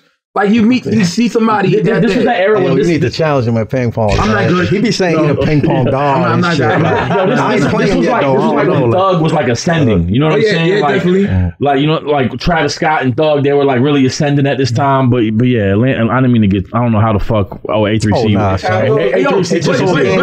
But check it out. We need to have our own Abyss A3C. We've been talking about this. Stage? Not a stage. We need to have our own festival where we bring everybody that we listen to here to have a show. Like that's inevitable though. I feel like it definitely is. Yeah, but the deal is A3C got sold for some fuck niggas? No. I know. It's just much more business-based. I'm drunk. Y'all about to and people be like, hey, fuck them niggas. I just changed a lot more to the business end, and I think it's an important part of it. I don't think enough artists understand the business end of trying to make a career out of being a rapper or a producer. For sure. But you know, it used to be a lot more about the performances and the shows and what happened around it. And it was the whole thing. Yeah. But even like department store I heard was bought by Spinrilla, and then like nothing happened. Now I don't know if you've been over there recently. It's like a record store. It's like a vinyl store. It is. It's a vinyl store, which is kind of dope. But it's like, yo, when shit goes the right way in life, I'm buying that motherfucker, yo. I gotta like resurrect that shit. That was such a moment, bro. I be feeling the same way about certain shit. So we stuck in the department store one time, and then a dude was like this. Dude was like this. I don't know, bro. So my homie Primo was outside. Yeah, definitely Primo was outside. I vividly remember being in the department store. A dude went like this to us. Me and my homie Els. You know my homie Els, did you? Yeah. So boom. So we went over to him. He said, "Come with me." So we went to the bathroom. He said, "Yeah, I'm just trying to do 60 or 80." So okay, boom. He gave us $80. I was like, "What the fuck he gave us his money for?" And he was like, "Yo, he wanted to get us some. He wanted to get us some yayo." Porn. No.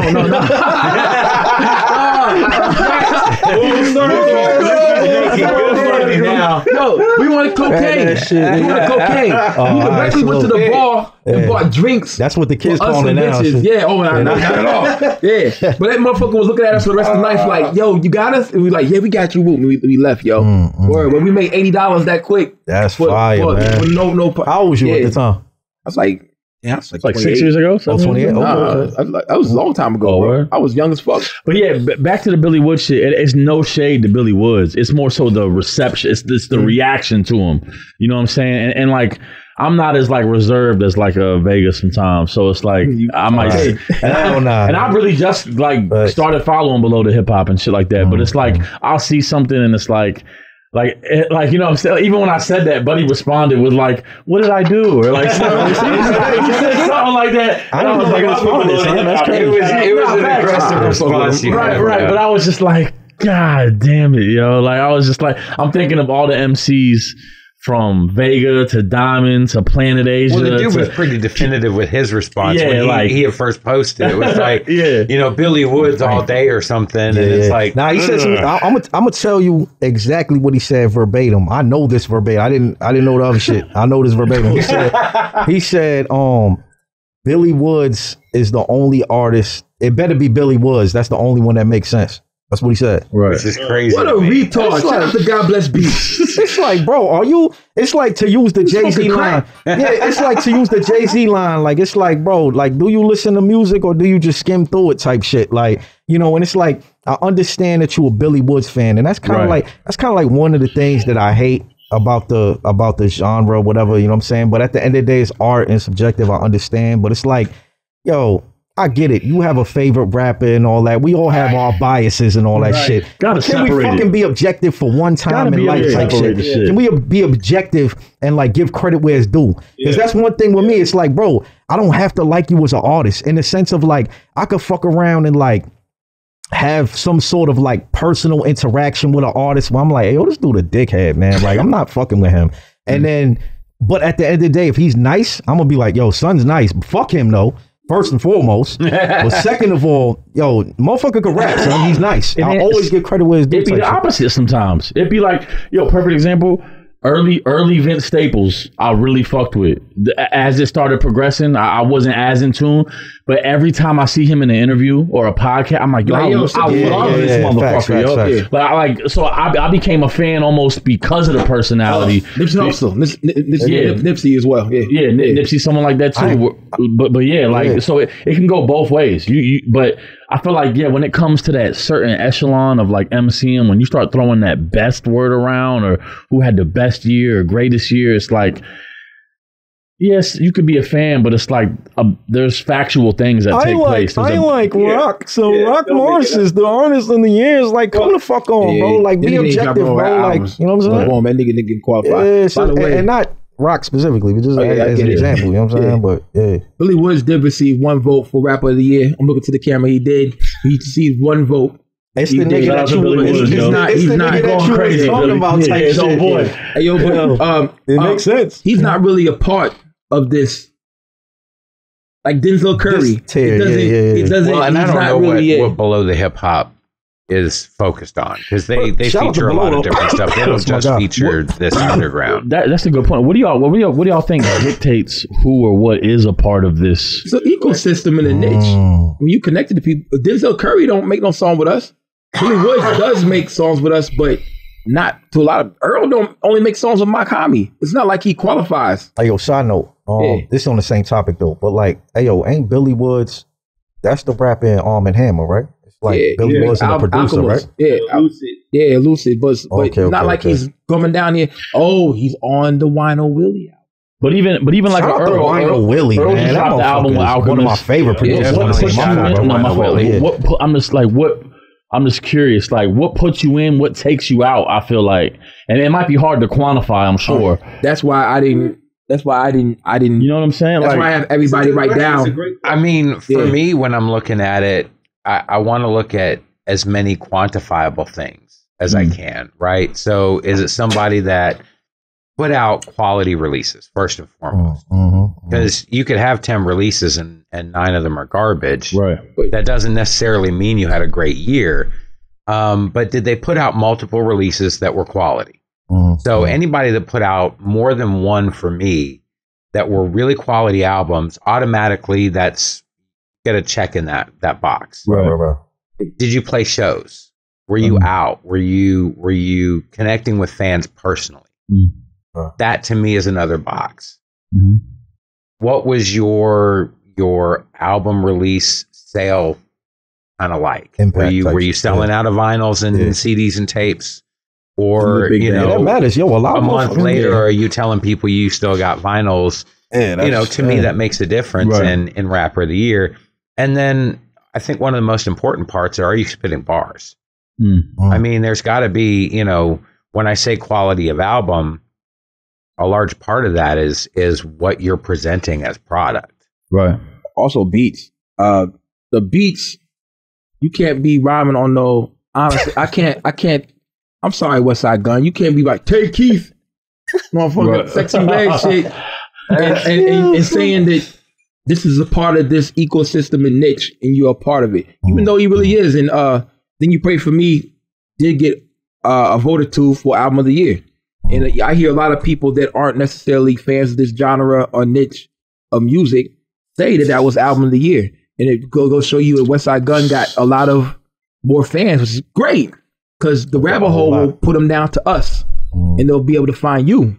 Primo Jab, Lord Owen, they'll find us. They'll find me talking shit on Cocaine Beach.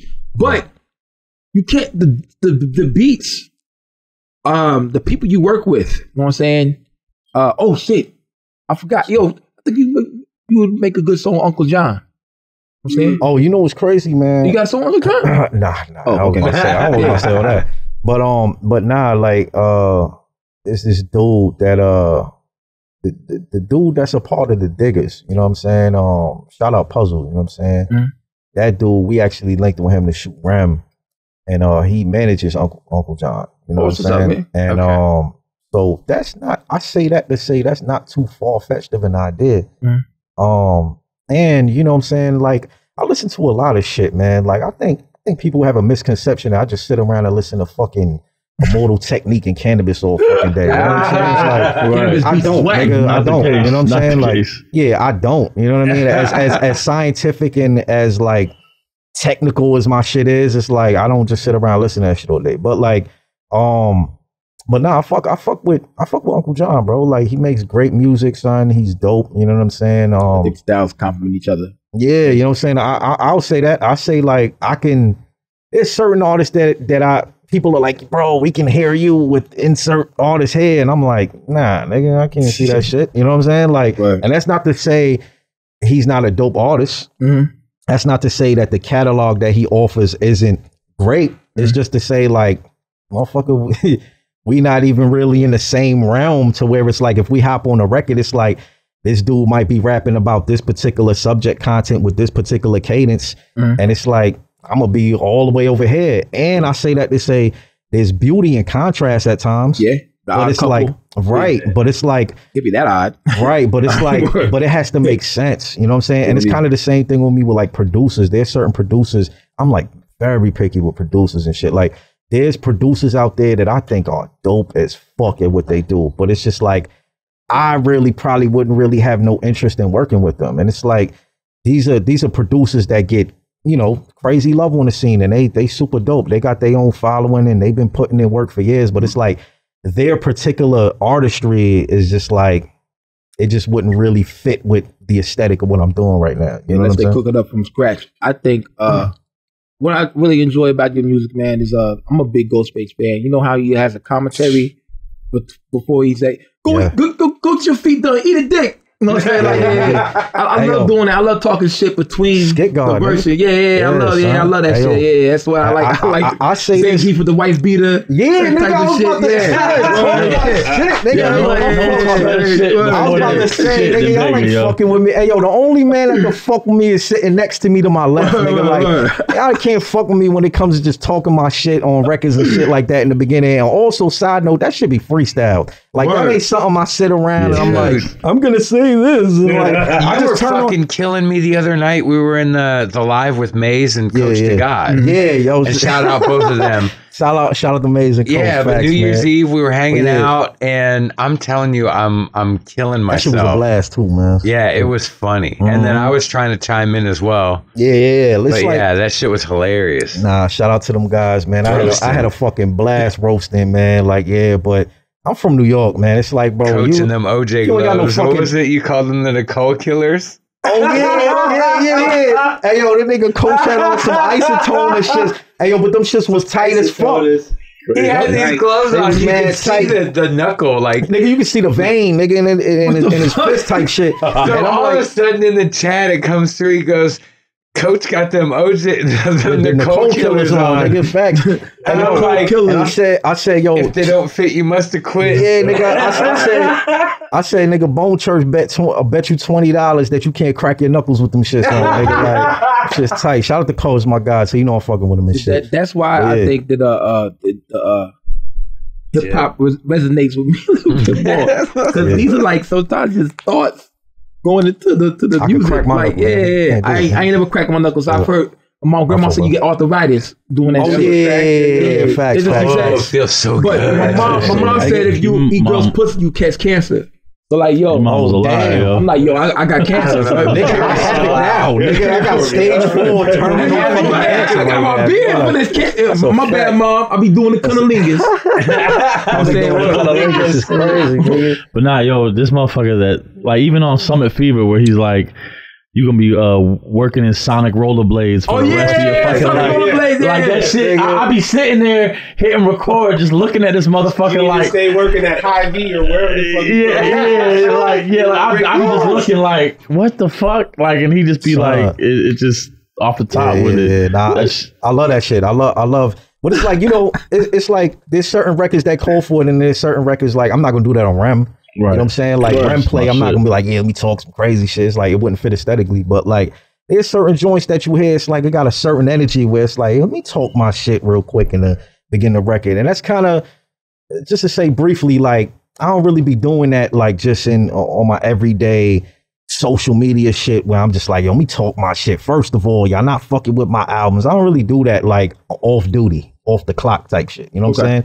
But that's the beauty of when you creating music is like, now I could say whatever the fuck I want. You know what I'm saying? It's on wax. I could say whatever I want type shit. You know what I'm saying? So it's the freedom to where it's like, oh, this shit's so liberating to where it's like all the shit that I don't say, you know, in the off hours, in the off season. It's like, oh, we on court now. I got my jersey on and shit now. I love this nigga. Shit. You already know I love this. You said that shit a couple times. Especially I heard that track too, nigga. Easy target, man. It's like playing duck hunt. It's like playing duck hunt on like 2 BPM. It's like, yo, easy target. Yeah, like all you gotta do is just point to, you can just take a break. You know what I'm saying? And then shoot. The duck is still there. Yeah, but I love the playing with words. You know what I'm saying? Yeah, for sure. The English language is so fucked up in itself because all the letters are, you had the letter C, and you had the word C, the letter 8, the number 8, the word 8, and the word 8, shed, and a woodshed is like all fucked up. And we get to play with it. I'm going to be honest, like, yo, I don't know how anybody, like, for English to be a second language is crazy because it's like the degree of difficulty. Yeah, they say it's the hardest language to learn. Really, it's the hardest language to learn. Literally. And take that, like, I've been learning Japanese and shit for like a couple of years. I got to actually get back on it. I've been slipping like a motherfucker, but like, I've been studying Japanese for like a couple of years, and like, English is way fucking harder. You know what I'm saying? Than learning Japanese. Me and Primo tag team champs right now. That's right. Tag them back. The Dudley boys. Hit the table. 3D. That's a hard ass move. Elbow. Yo, how they thought of that shit? How they was like, yo, I'm an Irish whip them to the ropes, and when I bring them back, you come with the diamond cut of shit. I'm telling you, a table to Andy up. I got so excited. I want a camouflage overall so bad. Hell yeah, brother. Yeah, son. I had them shits. They was like orange and brown. I realized it was ugly, man. I can't front. Nah, Karl probably splashed them shits with the British Knights, man. You know what I'm saying? What was that? WrestleMania 2000 on Nintendo 64. Oh yeah.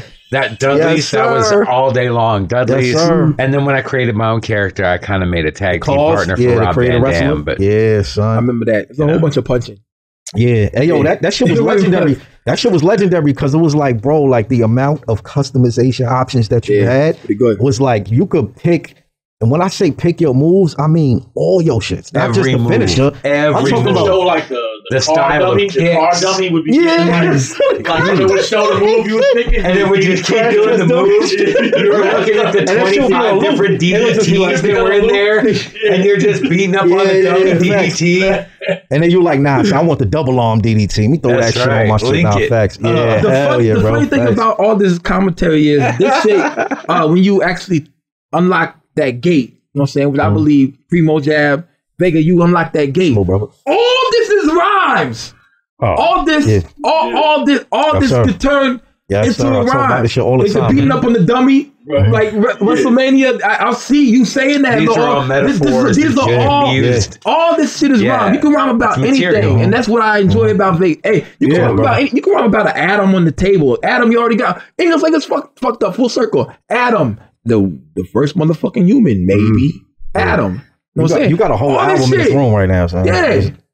Oh my God. You can not leave it. You can definitely. This shit is crazy, B. I just want to break the fourth wall. This is the dopest fucking podcast we've had. It's been fun, man. It's been fun hanging out in person. It's been fun hanging out in person, man. This is magical. You know, I wish I had a 5-person setup. But you got in here. Dope as shit. Yeah, man. He had to.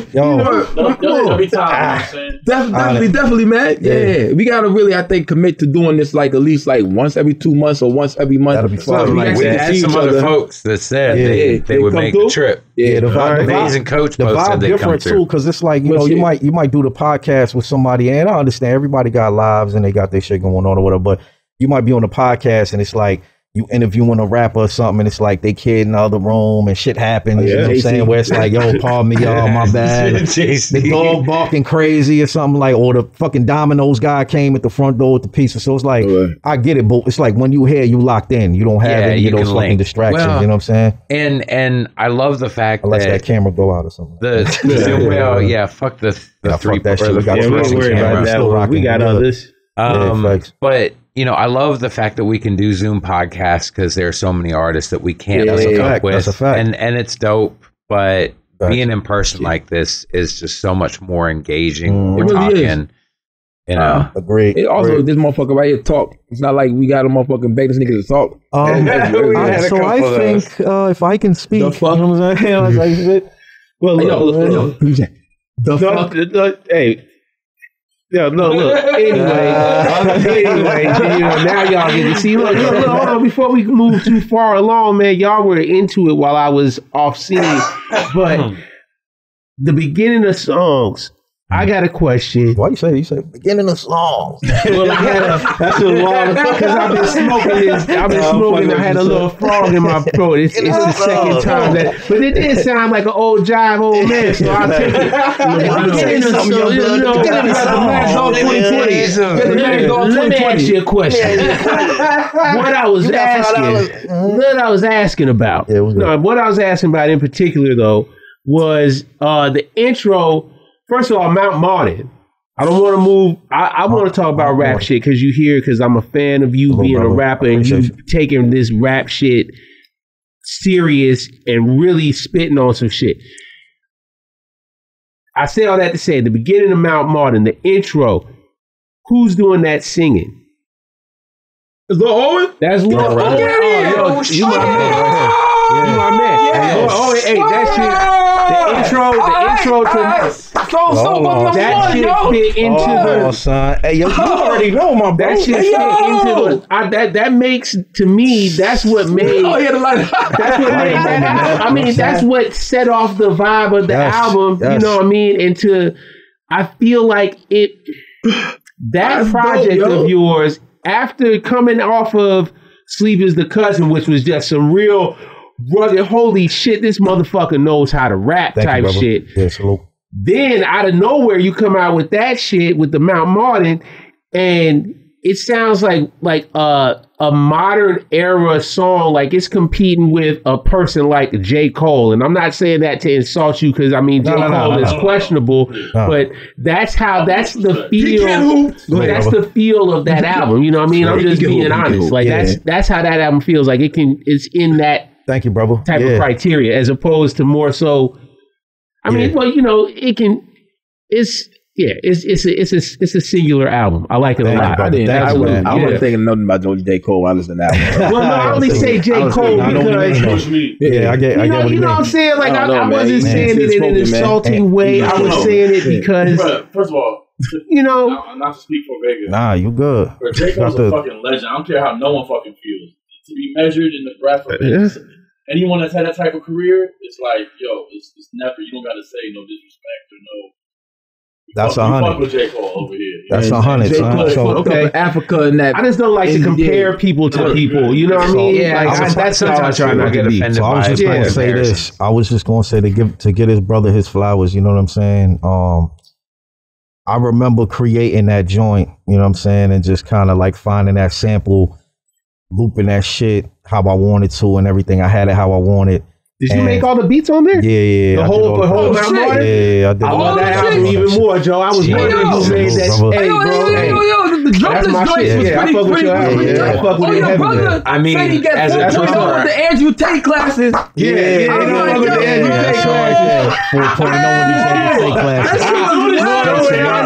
That's in the Cherry 12s, man. I fuck with him, but I kind of fuck with him sometimes, yo. I'm like, sometimes, I come from an era of hip hop where, like, you grab your nuts though. Pause. Like where you had those lines where it's like it's a controversial line where like people may feel how they feel about name dropping the name. But it's like that's what hip hop is. That's what Ye did. It's what M did. It's what Hov did. It's what not all the people I grew up fucking with.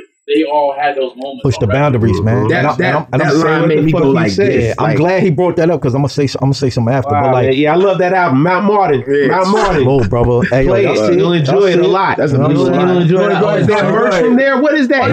Is that a real mountain climber hat? So the story. Damn, son. All right, so I'm gonna get into that in a minute, son. So let me finish giving you your flowers. So real quick, son. So I made the joint. I looped it. I had it to how I wanted or whatever. I played it for O. You know what I'm saying? And he heard it, and I ain't tell this man, you know what I'm saying? Like, yo, I think I'm gonna make this an intro and you should say something. He just happened to fucking hear it and it felt like an intro. It's certain things where you don't gotta tell somebody some shit. It's like he knew and I knew when we heard it. It's like this shit got intro vibes to it. And he's such a fucking genius that it's like he just started, you know what I'm saying? Like just kind of like mumbling to himself, catching the vibe. And I have so much trust in him, you know what I'm saying, that I'm like, bro, like you got free reign. You know what I'm saying? You can do whatever the fuck you want. Like if you want to make this shit 4 fucking minutes, if you just want to make this 20 seconds, I'm giving you the liberty to do whatever the fuck you want on this shit. Like my job's done. You know what I'm saying? Type shit. So when he put that shit together, and at first he just kind of had a track where he was like, you know, shit like that. I'm like, okay, all right. So he finding it. You know what I'm saying? He finding the melody and shit.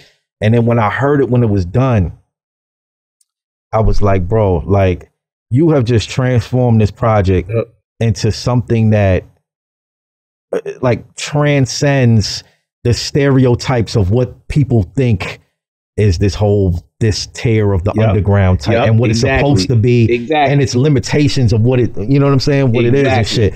And I remember when we did that, and this is the shit that I love, is that I didn't give a fuck about how people was going to receive it. I don't really think about that as much. You know what I'm saying? I don't, at least not when I'm creating. It's only after when I'm like, man, I wonder how they going to feel about this shit. But it's like, why do people that hear melody at all and they start, this guy new nigga shit.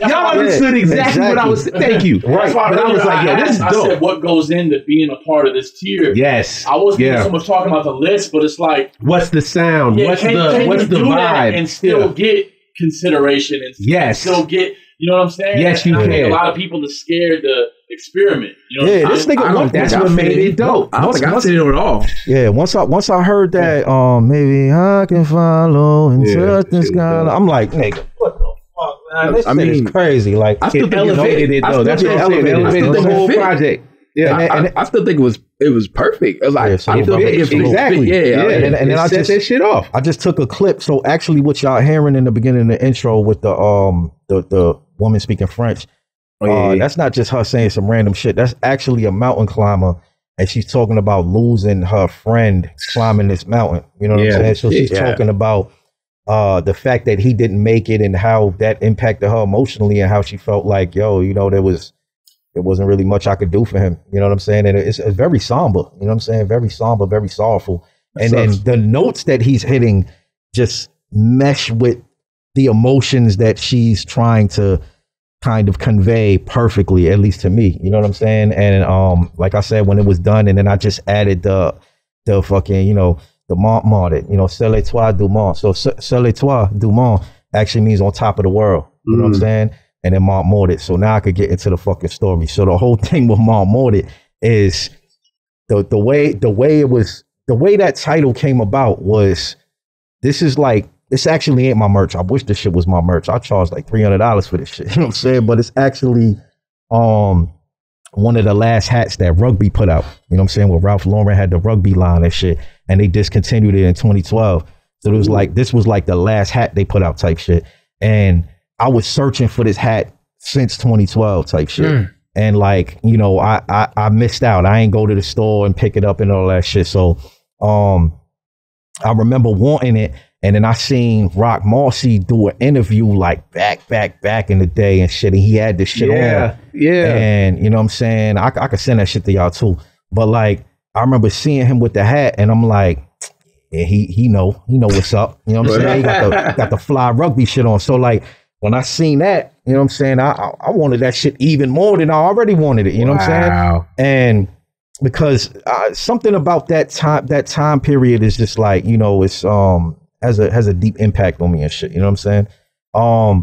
But I was trying to find this motherfucker for years. Like I'd be on all types of sites. You know what I mean? Just searching up. And it's certain shit like, you know what I mean? Like you can't just type in. It's very specific. Like you can't just type in like Rugby 2012 hat. That shit ain't gonna pop up. Like it's just actually like you gotta type in like rustic corduroy trail cap or some shit like that. 2012. Pop in, Yeah, you know what I'm saying? And the way this hat is, it ain't a snapback, so it's like you gotta find your fucking size. So that shit they could have. I've actually seen one available in like 2016, 27, like over the years, and it was like a large, it was like a medium or some shit. You know, I'm like, man, what the fuck? You know what I'm saying? And then I finally found that shit in like 2023, and they was charging like bread for that shit. And I was like, I don't give a fuck. I need it. I don't care how much it is. I'm buying this shit. You know what I'm saying? I'm very much like that. So like, I bought it or whatever. You know, I'm feeling good about myself. The shit come to my crib. I take it out the box. I'm just looking at it. I'm like, damn, I wanted this motherfucker for over a decade, son. You know, and then I put it on. And actually, the crazy thing is I did it. Remember you was like, yo, you gonna try this motherfucker on? I'm like, and I take it out and I throw it on, and I'm just like, damn, it's like the circle of life. This motherfucking, you know, came around and shit. So you had the glow like when Rodimus or Hot Rod grabbed the Matrix from Optimus Prime, and then you saw that this is the future, and you was about to be the man. You like, see me? I see my destiny in the hat, Prime now, goddamn. Yeah, so see, I know shit, Lukey. I be talking my shit. Yeah, Lukey was like, damn, yo, that's deep. Yeah, nigga. Yeah. So like, I know shit. I remember y'all was talking about that shit on another podcast where he was like, yeah, man, I was supposed to be on an album or something like that with the comic shit or whatever. And you was like, yeah, it didn't fit aesthetically or something like that or whatever. Y'all was talking about that shit. I remember. Yeah, exactly. I'm locked in, son. I'm locked in this shit. That's what's up. You know what I'm saying? Exactly. I'm a big fan of what y'all doing. But like, in his hand. Yeah, I feel like I'm you with the hat in my hand, my nigga. Yeah. You know what I'm saying? So like, yo, when I fucking when I went to look up, this nigga stupid as shit. When I went to go look it up, because O was like, hey, yo, what does that mean? Like more than I was like, fuck it. Not to cut you off. Nah, you good, son. It was like wintertime. It's cold. We in Queens at the time. It was like February. It's like February. Yeah. And I think you were supposed to be working on something. I don't know what. Yeah, something else. Cousin was done. Yeah. That's what was done. Yeah. And like we would just be out on the Ave on like Jamaica Ave and shit. Shout out to Jamaica Ave, man. Suffering, boy. Man, they talking real Queen shit here in case y'all are listening. Back in the crib and like. Vega wasn't on no rapping shit. He was just coming inside and making beats, cooking up. Yeah. And I'm like laying on the couch or something one day, and I look over and see the hat, and I'm like, Mont Marta, like that shit is hard. Like I didn't even know what the fuck Mont Marta was though, but I was just like, man, I was like, you should like make your own album, make all the beats for this. Something like we kind of was just like, you know, you talking shit to your homeboy, throwing hypotheticals out there or whatever, and then you started looking into the meaning and shit. And nigga, that shit. You got the concept. That's that shit ill, means bro. Cursed mountain. You know what I'm saying? And then when I seen that shit, it's an actual mountain. Wow. You know what I'm saying? In the French Alps and shit, it's an actual. Actually, it's in the Mont Blanc region and shit. Okay, you know like the pins. Yeah, so like when I seen that. It was just one of those moments where I looked at him and it was like, yeah, that's the album, bro. You know what I'm saying? We gonna call this shit. We gonna call.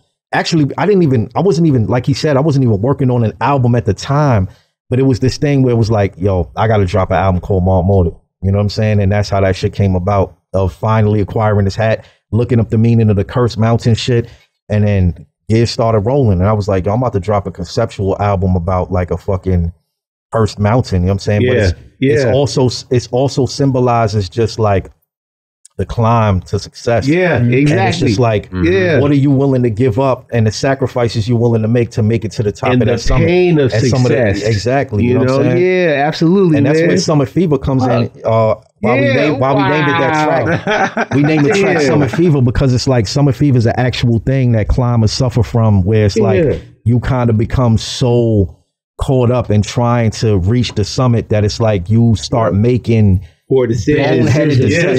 Come on, man. I have to get mountain climbers. Listen, y'all don't understand. This man made an album. He made a fucking album, but the theme is about the illusion of mountain climbing as the travel through life and the success and the pain. God damn it, it's a fucking super crazy dope album. I'm glad y'all see my face live because my eyes are bugging out my head. That's how dope. Yo, I'm telling you, man. That's one of my joints, man. I fuck with Mount Marty. Super heavy. Jab, like, since that came out, shit. Was straight up. As much as I was calling out Sleep as the Cousin, he would say Mount Mod was. Like Sleep as the Cousin was like, you came in like, stole him, and the person was already stumbling. You knew they was gonna pass out, but then you came up with the Hayuk Mount Marty, and that shit just came out of nowhere, right? And it was, and like I said, I mean, you know, genuinely, it's just the concept of it and the way that you executed the sample selection, like.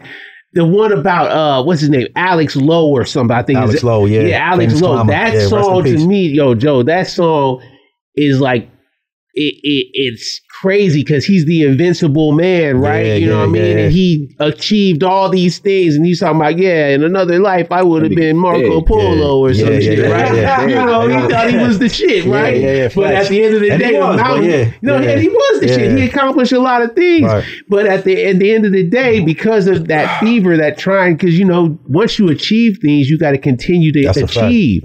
And one day, you know, the odds he were facing were greater than him, and the mountain ate his ass up. It can happen to anybody. And it can happen to anybody. And shout out, and real quick, yo, shout out that shit dope. Shout out to my brothers MTS Books and Tills, man. Like, you know they spit on there. Those my brothers. Those my brothers from the trenches. Like, I know, with the exception of Tills, you know what I'm saying. I know him through MTS, but that's my brother.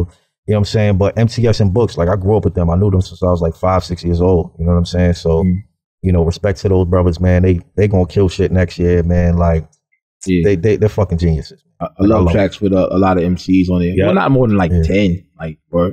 It gets too cluttered. You know what I'm saying? Oh, hey, y'all want me to fuck up y'all head real quick? So, yo, let's do it. So the last track, you know what I'm saying? I know I love the last track too. That shit probably got the least amount of streams, but I don't give a fuck. Like, you know, I love that shit, me personally, you know what I'm saying? And that's just how it goes anyway, right? Where it's like you release an album and it's like the first song got the most, the second song got the second most. That's usually how it goes. Unless, you know, sometimes there's exceptions. We pay attention, motherfucker. We see. That's a fact. But sometimes you have exceptions. See the trends. Yeah, sometimes you have exceptions where like track 6 will have the most plays, you know what I'm saying? Whatever the case is. Yeah, absolutely. It varies, you know what I'm saying? That's when you feel like it's genuine. Like, oh, okay, you really like this really song. Fuck with the track. Okay, cool. Exactly. Yeah, no, I get it. So, damn, nigga, I wish we could talk for like 5 hours. I got a lot of shit to say, man, that I ain't saying other interviews and shit. You got to come back. Yeah, this is just part one. This is part one. I'll come back tomorrow. Stop playing with me, man. But yo, so, you know what I'm saying? But nah, I remember, so with the last track, right, on Mount Morted, I'm not gonna reveal a whole lot and shit, but I actually like die. You know what I'm saying? Like I die on the mountain on the last track and shit. And so the last thing that I say is the very first thing that I say in in the beginning of Lead Line Wall. You know what I'm saying? When I'm doing the Sage chant or whatever, you know what I'm saying?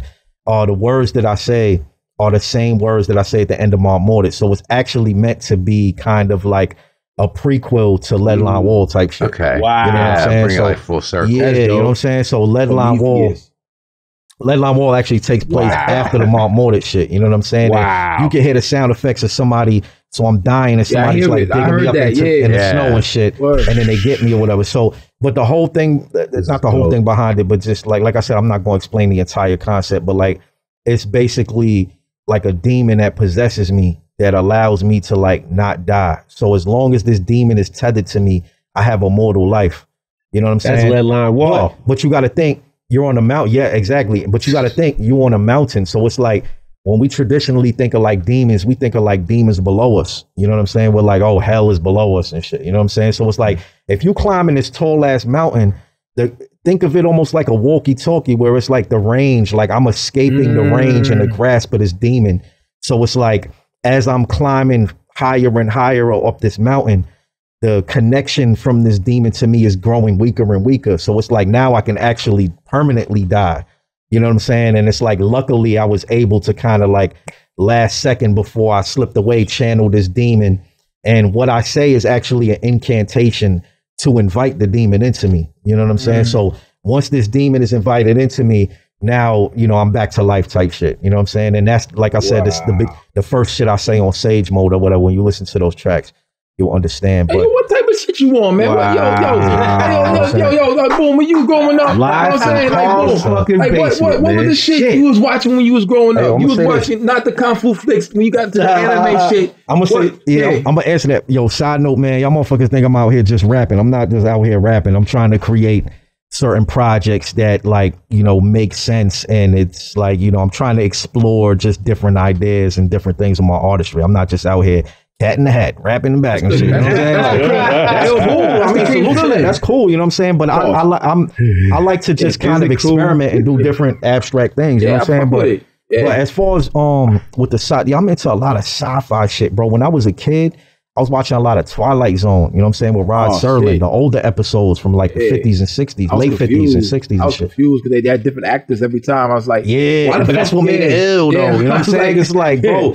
on one episode, they had fucking William Shatner in his younger years. Wow. You know, it was like, damn. Yeah, you remember that episode, you know what I'm saying? So Black Mirror's the fucking shit. Yeah, that's kind of like Twilight Zone. New school Twilight Zone. Shout out to Black Mirror. I love Black Mirror, man. You know what I'm saying? They had a couple shows too. There was another show, I can't remember the name of it, but it was like around like the 80s, you know what I'm saying? Early 90s. I know you're talking about. But yeah, it was like Twilight Zone. Like, for argument's sake, let's say like the other side or some shit was named. It was called Other Side. It was called The Other Side. Yeah, that shit was fire too. It was. Different actors every time. I was like, yo, this ain't the same show. Yeah, but it's something about Rod Serling's narration, and it's something about his writing. You know what I'm saying? That was just, it was more than just a sci-fi type of thing with like a crazy twist.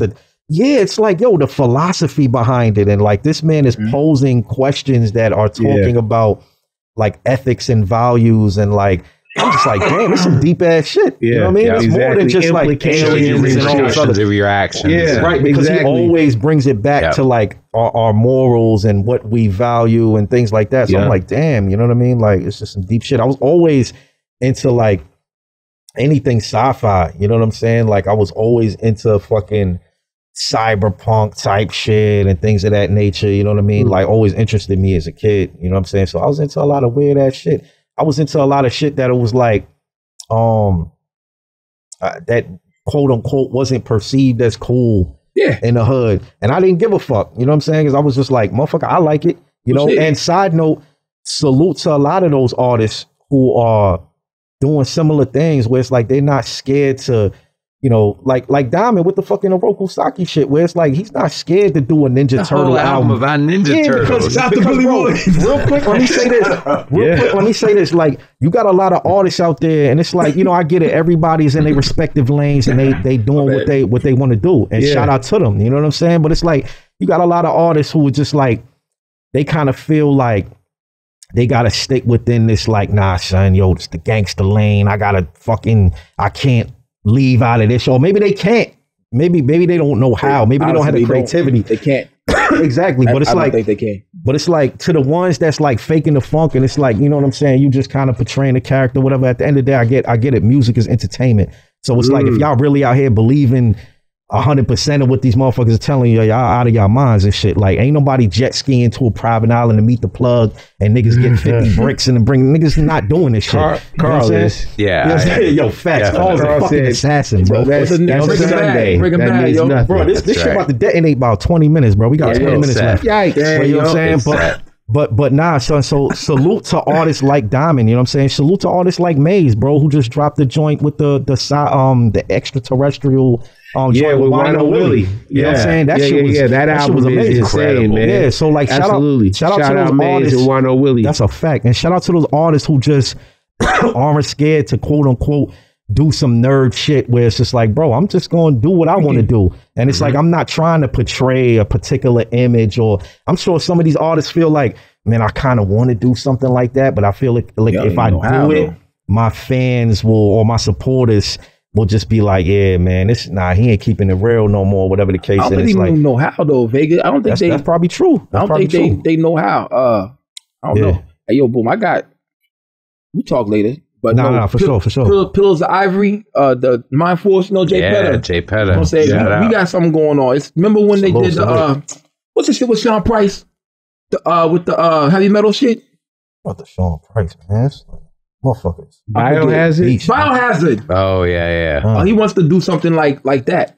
You know what I'm saying? Where you did the hardcore and the metal and match together. Right. I like That's metal, man. Crazy. I'm fucking with that Those right there, Ivories bring a lot of hip hop in. So we supposed to do an album. We supposed to do it like 2 years ago. But I like that shit, man.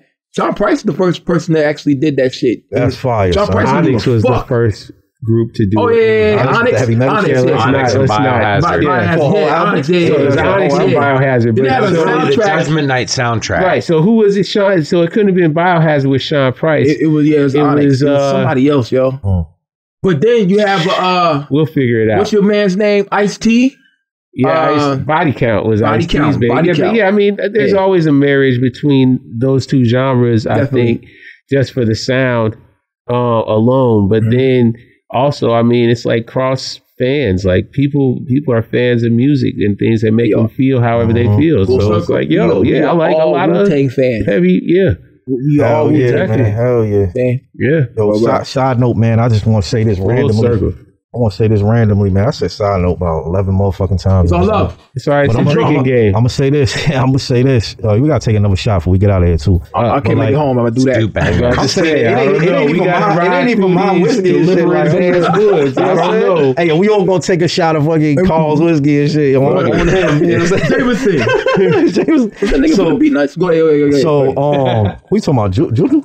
Oh yeah, Juju at A3C. He was had mad. It was the Lick Nuts. That's legendary, man. Lick Nuts who you telling? Lick Nuts, and it was with Black. It was Sean Price, Guilty Simpson, and Black Milk. That's a name I ain't heard in a minute. Damn, that's two names I ain't heard in a minute. Random Acts. Homeboy Sandman was there, and Juju had the fucking Jameson. He kept on pouring me Jameson in my cup, and I had a mask on. I don't know if you know.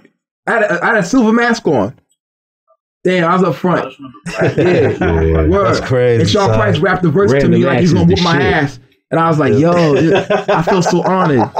I'd take a Sean Price ass whooping. What? Nah, nigga, it's an honorable ass. That'd be a story. Yo, remember that line he said where he was like, punching niggas through pizza shop windows and shit like that? This nigga's off the wall, man. Like, Sean Price was saying that. He was talking good. That's rapper shit, man. He was just a dope rapper, man. A dope MC who had fun. It was hilarious. And that's the key. He had fun, bro. Like, man.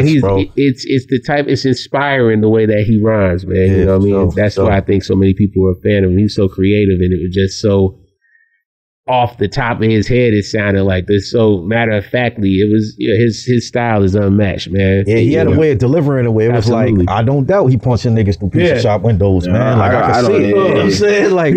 Yeah, he said that shit matter of factly, man. You know I like funny shit too, yo. Yeah, like he hilarious. So, you know what I'm saying? There's an element of humor, dark humor that I love. You know what I'm saying? So yeah. Oh, you reminded me about something. I was just gonna say remember they was talking about your line that was offensive and shit. You know what I'm saying? It was funny. What's the shit that you said that was offensive on the track? Andrew Tate joint? The Andrew Tate shit. Yeah. So yo, when I was doing Apollo Masters, son, like that's a dope song. You know what I'm saying? I remember when I wrote it, I was like, hey, yo, this shit might piss some motherfuckers off, man. Because I'm like, yo, first of all, I'm very passionate with like records and vinyl. You know what I'm saying? I'm not just one of these.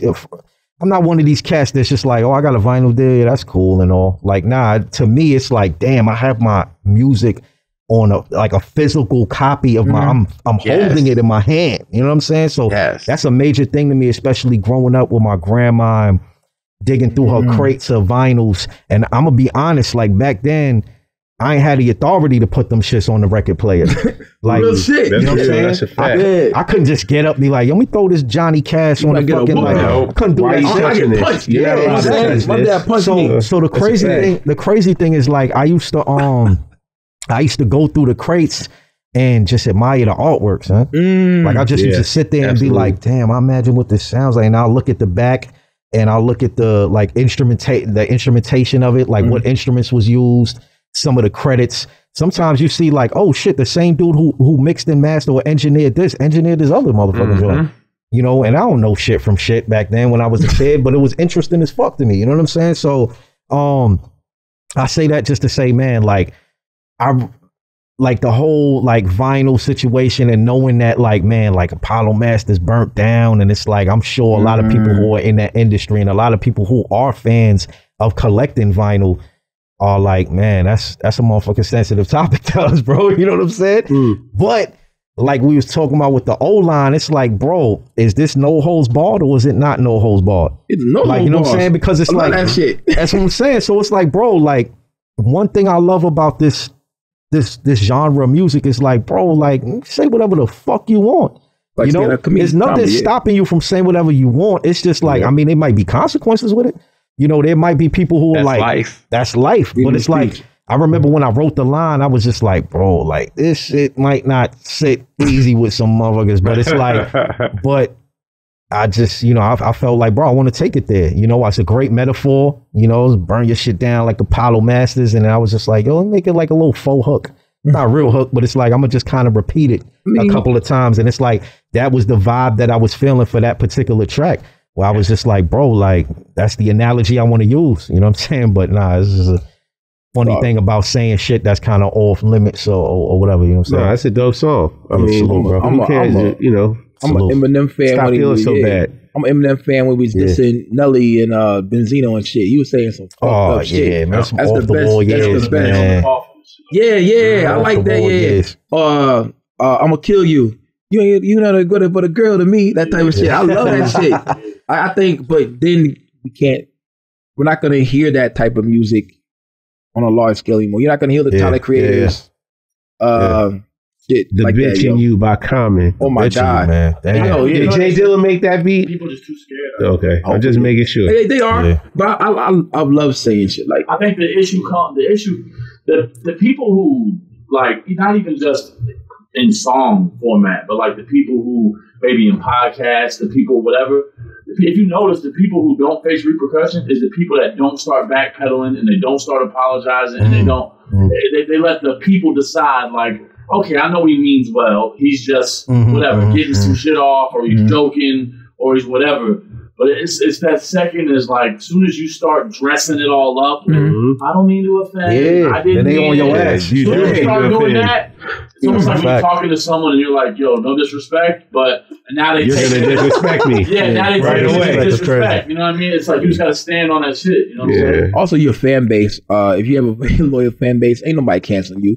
Yeah, they ain't shit you can do to get canceled, man. Joe Rogan, you know what I'm saying? He got a loyal fan base. Ain't nobody canceling him. But we can go with this. Trump. You know what I'm saying? Ain't nobody canceling that motherfucker right there. Word. Bill Gates, Donald Trump, let me in now. Full circle, Nelly.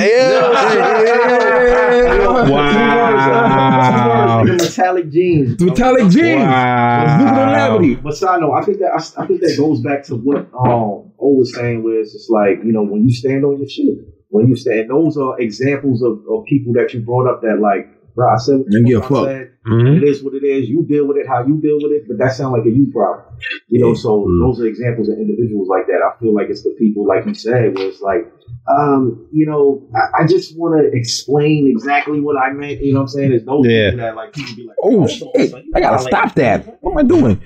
Before we transcend to the next, because we've been on here for a while, and the episodes really don't go past 2 hours, but we doing it. Pause. Yeah, we already hit the 2 hour mark. Yeah, I forget. I feel like we've been in for like 15 minutes. I feel like we've been in 15 minutes, yo. Whoa. I forget what the fuck I was going to say. Because like my mind is going all over the place. Part two already, naturally. Yeah. But yo, shout out to Vega7. For like a couple months. Yo, we can break it up into 2 parts and shit like that. I don't know. Yeah, shit. All right, hold on. Look. 3, 2, 4. All right, welcome back, man. This is part 2.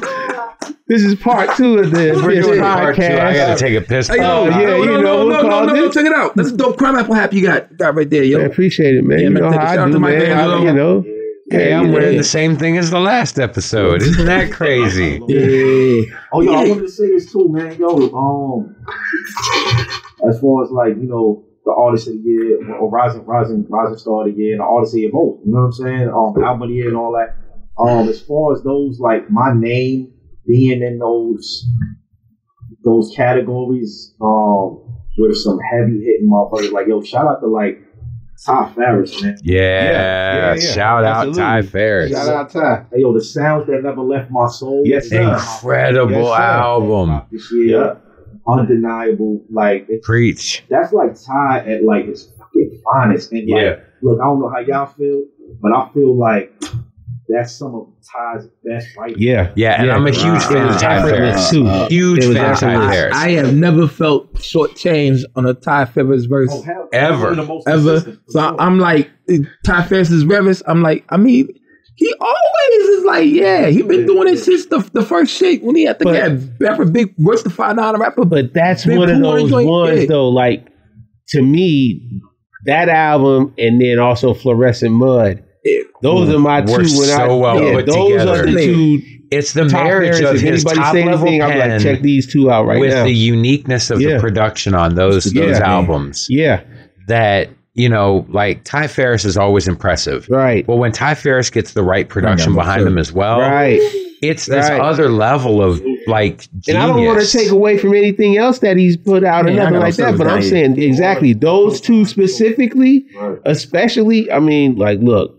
Those are examples of that perfect combination, that perfect chemistry of that perfect beat, and then his style. Fantastic. The songs that never left my soul. Songs that never left my soul. Yeah, I listen to that constantly. It's just dope. I can't go back on my playlist.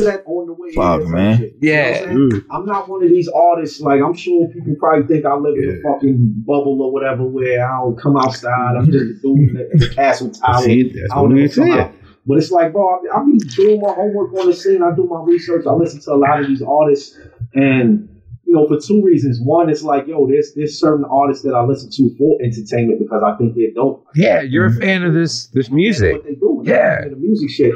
And then there's other artists that, maybe I'm not so much a fan of them, but it's like, I'll be damned if I don't know what's going on. Yeah. That's a little power. Like, exile is dangerous. You can't isolate yourself and not have your ear to the streets and know what's going on, because they could be plotting on you type shit. Like, if you were a king back in the day, you didn't know what the fuck was going on. It could be mutiny going on outside. It's like they want your head on a spike. So it's like you have to know what your contemporaries are up to and what your peers are doing. So I don't want to discredit anybody that says, well, I don't like to listen to other stuff because I don't want it to influence me. Because I kind of get that to an extent.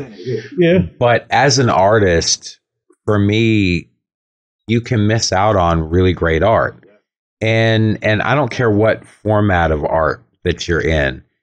If you're really passionate about something, you should be able to appreciate the other people that feel the same way and do it at those levels. Like, to me, that's part of paying homage to this art form that we're all involved in. Yeah, absolutely. I had to go back. Room 39. I think that's the first. Another joint. That shit was like, I was like, I ain't never heard this nigga before, but like, this nigga is fucking yeah.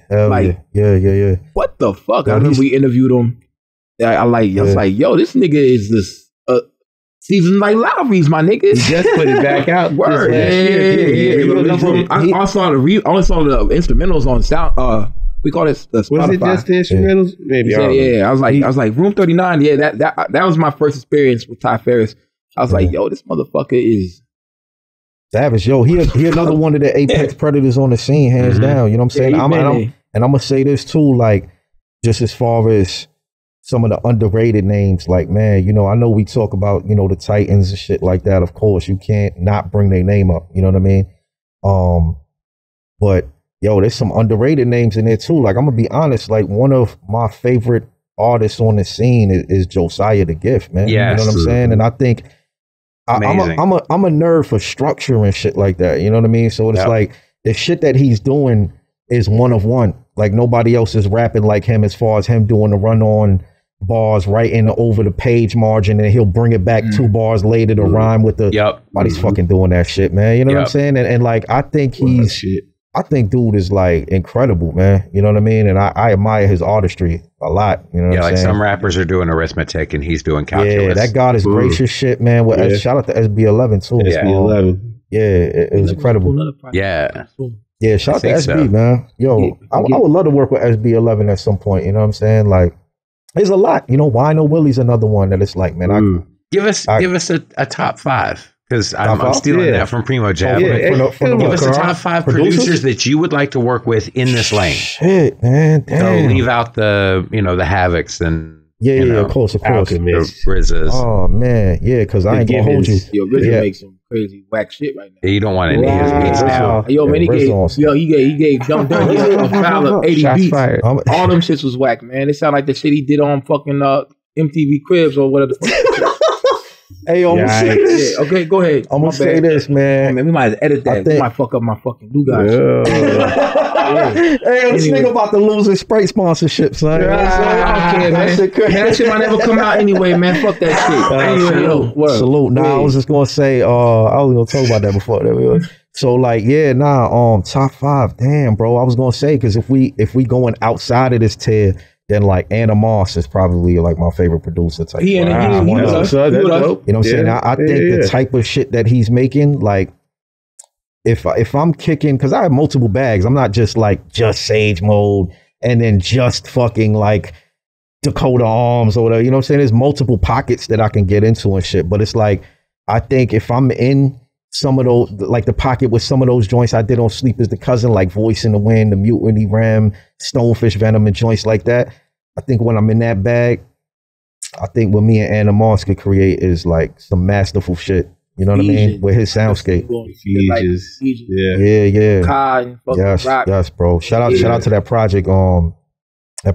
Orpheus, man. Yeah, that shit is crazy, bro. Like, but yeah, son. So and then Alchemist, V-Don, cats like that, obviously. But like in this tier, damn, obviously Machacha Superior. Yeah. Shout out to Ben too. That's my guy. Body Bag Ben. Yo, side note, me and Ben got some shit dropping in February. Interesting. You know Valentine's Day. Yeah, so maybe. You know what I'm saying? I don't know the exact date. To it like Mr. Marcus and Wesley Pipes. Yeah, that shit's crazy. The full circle. Yeah. Hey, yo, shout out to my current love interest, wherever she at. Actually, in the future. Go ahead. So Vinyl's actually dropping through West Coast Productions and shit for this. Oh my God. You know what I'm saying? But nah, so shit. You know what I'm saying? But like, but now, it is a so shout out to those producers and shit. Obviously, Body Bag, Superior, Machacha, but. Yo, like, Wino is like near the top of the fucking list. You know what I'm saying? Like, Wino, what he's doing with that SP404 and shit is just like, he's got a real lo-fi aesthetic. It's real grainy. He adds like light distortion on it. His choices of samples, how he chops them is just, yeah, man. I can't wait to work with him. But it's like when the time is right. Everybody got their plates full. He got other artists he working with too and shit like that. Absolutely. Me and him converse multiple times, so it's like he know what's up. You as know long as it's in the future, I'm willing to wait for it. Of course, you know what I'm saying? Yo. It's in the pipeline. But there's a number of producers that like, you know what I'm saying, I like what they doing. Like I said, SB11, Spanish Ran is obviously like one of those dudes. I mean, he fucking won producer of the year, motherfucker. Right from the show. Yeah. You know what I'm saying? Well, so some hot shit. Yeah, so Spanish Ran is definitely one of them dudes that, you know, he definitely got some fire shit. Shit, who else in the tier that's like when you gonna next self-produce? Because like I said, I mean, like we just talked about, that last album that you did was dope. So when you gonna just make another one? Yeah, what's your choice of weaponry? I don't make beats, but I like to look at the equipment. Pause. What's my choice of weapon as far as like what I'm using hardware wise? Yeah. Okay. You don't have to reveal it, kind of. No. It's cool, son. So like, yo, like, I remember when I'm gonna say this real quick, man. So I remember when Knife Wonder is like one of my favorite producers of all time, type shit. You know what I'm saying? Like when I was a teenager, bro, and in my early 20s and shit. You know what I'm saying? I'm not the biggest fan of Knife Wonder either, guys. Sorry. It's all good, son. So I was a big Knife fan and shit. You know what I'm saying? He's cool though. And I remember hearing a lot of his beats, like with Lil Brother and shit like that. And that shit made me want to get this nigga stupid. Yo, that shit. I'm just putting it all on the table, man, because I know people will, you know, remember that I said I'm also not a fan of Dilla. Like I'm not a fan of Jay Dilla. Slum Village. You heard all. You got it. You heard my rants before. Shit, you know what I'm saying? I've said it. But I respect them in the hierarchy of the game. The game is the game. But I can have my opinion and I stand on it. Of course. You know what I'm saying? So I remember hearing those. Wonder. So I remember hearing those beats when I was a kid, and I was like, bro, I want an MPC 1000. You know what I'm saying? And there was this other cat that was making beats, but he wasn't like super popular or anything like that. It was this dude named $1 Million Ra, you know what I'm saying? But he was some local motherfucker, you know what I'm saying? From like Rosedale and shit. So I remember seeing him. He had this shit called a Dollar Show, and he was just like chopping up Quincy Jones samples on the MPC and shit. And he had the Transformers version. He had the blue and red shit, not the black joint, not the newer joint. And I was like, "Yo, I gotta get that MPC." And then fast forward, this was like 20 teens or some shit like that, where it's like my boy from Far Rock, shout out my brother Ant, he was selling his MPC. And I ended up buying that shit. It needed a lot of work. Like it needed a new pad upgrade, RAM upgrade, all this other shit. And I just had that shit in my closet for a long ass time, son. And then the day came where I was like, you know what? I'm gonna fix this shit up. Finally fixed it up. Got all of the upgrades, new PCB board and all that shit.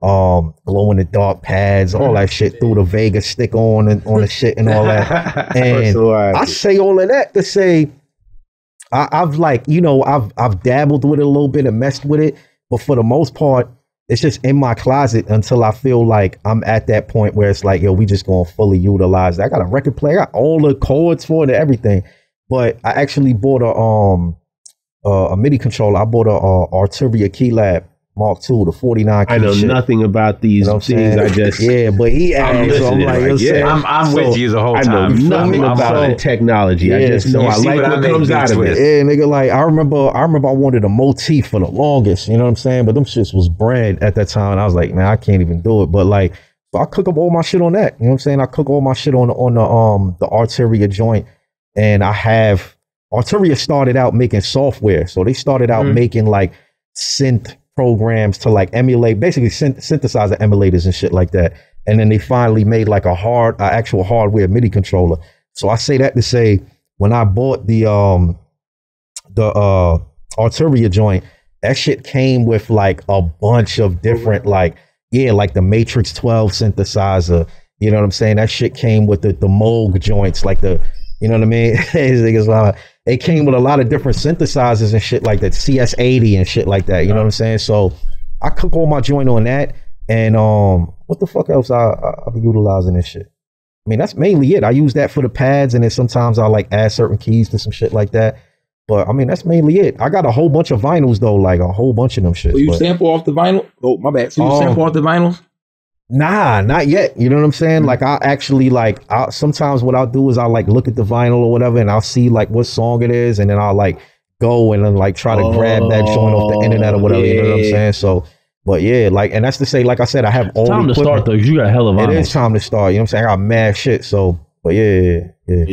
I just like the process. I've been in studios where they cook up the beat right there in front of me. I'm like, yo, this shit, Octatrack. All this weird shit. So Future Wave got that shit. They turn the knobs, pause, all that shit. I'm like, I'm looking at it like, this is just too much. Let me just loop something. So sure. Like, I don't really. I mean, the drumless shit get a lot of flack. You know what I mean? Like, there's a lot of I think it. Yeah, I'm a drummer, so I'm always give you flack about. I feel you, brother. Beats. And it's like, it really. To me, it boils down to. I'll go ahead. I'm just saying. Son. So to me, it boils down to what are you doing with it though? Like, you know what I'm saying? Are you just like, are you taking the sample and like, you know, just quick loop and you just talking some bullshit over it, or are you trying to actually create something that makes sense with that sample? You know what I'm saying? And then I'm gonna be honest with you, like. Some people just can't rap on them motherfuckers, bro. You right. Some people like this, they get a drumless sample and it's like, they don't really know what the fuck to do with that. You know what I mean? It's like, it's all right, it's cool. You know what I mean? But it's like, it's certain people, they get on drumless sounds and they skating on that shit. You know what I mean? So luckily I'm a person that could do both. So like, you throw drums at me, I could skate on that. You throw some drumless shit at me, I could skate on that. If you throw a goddamn sample of a harmonica and a banjo with nothing else around it, I'm gonna find out what pocket to rap on that shit. You know what I'm saying? I have both. I will send you. Yeah, I'll get the banjo over in the corner. You can just over there. I got a harmonica. And I'll be like, I'm just saying. Yeah, facts. But not for me. I'll be honest, yo, and especially within the underground space. Now, it's no one's name. This is not a diss or like shade or nothing. But it's like in the underground hip hop sounding space. It's like, yo, a lot of people's drums are bad too, and that doesn't get talked about. And that's a fact. And that sample be crazy, but the drums. But that's it's like the samples we fire, and it's like the drums outside of the sample is what in a split second will make a underground record sound dated or sound out of touch. It's never the sample. It be the drums, and I feel like within this space of like grimy underground hip hop that has had a resurgence.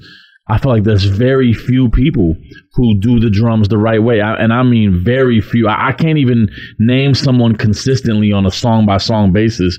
But have you heard of AJ Hall? I haven't heard of AJ Hall. Yeah. I believe he's out of New Orleans currently.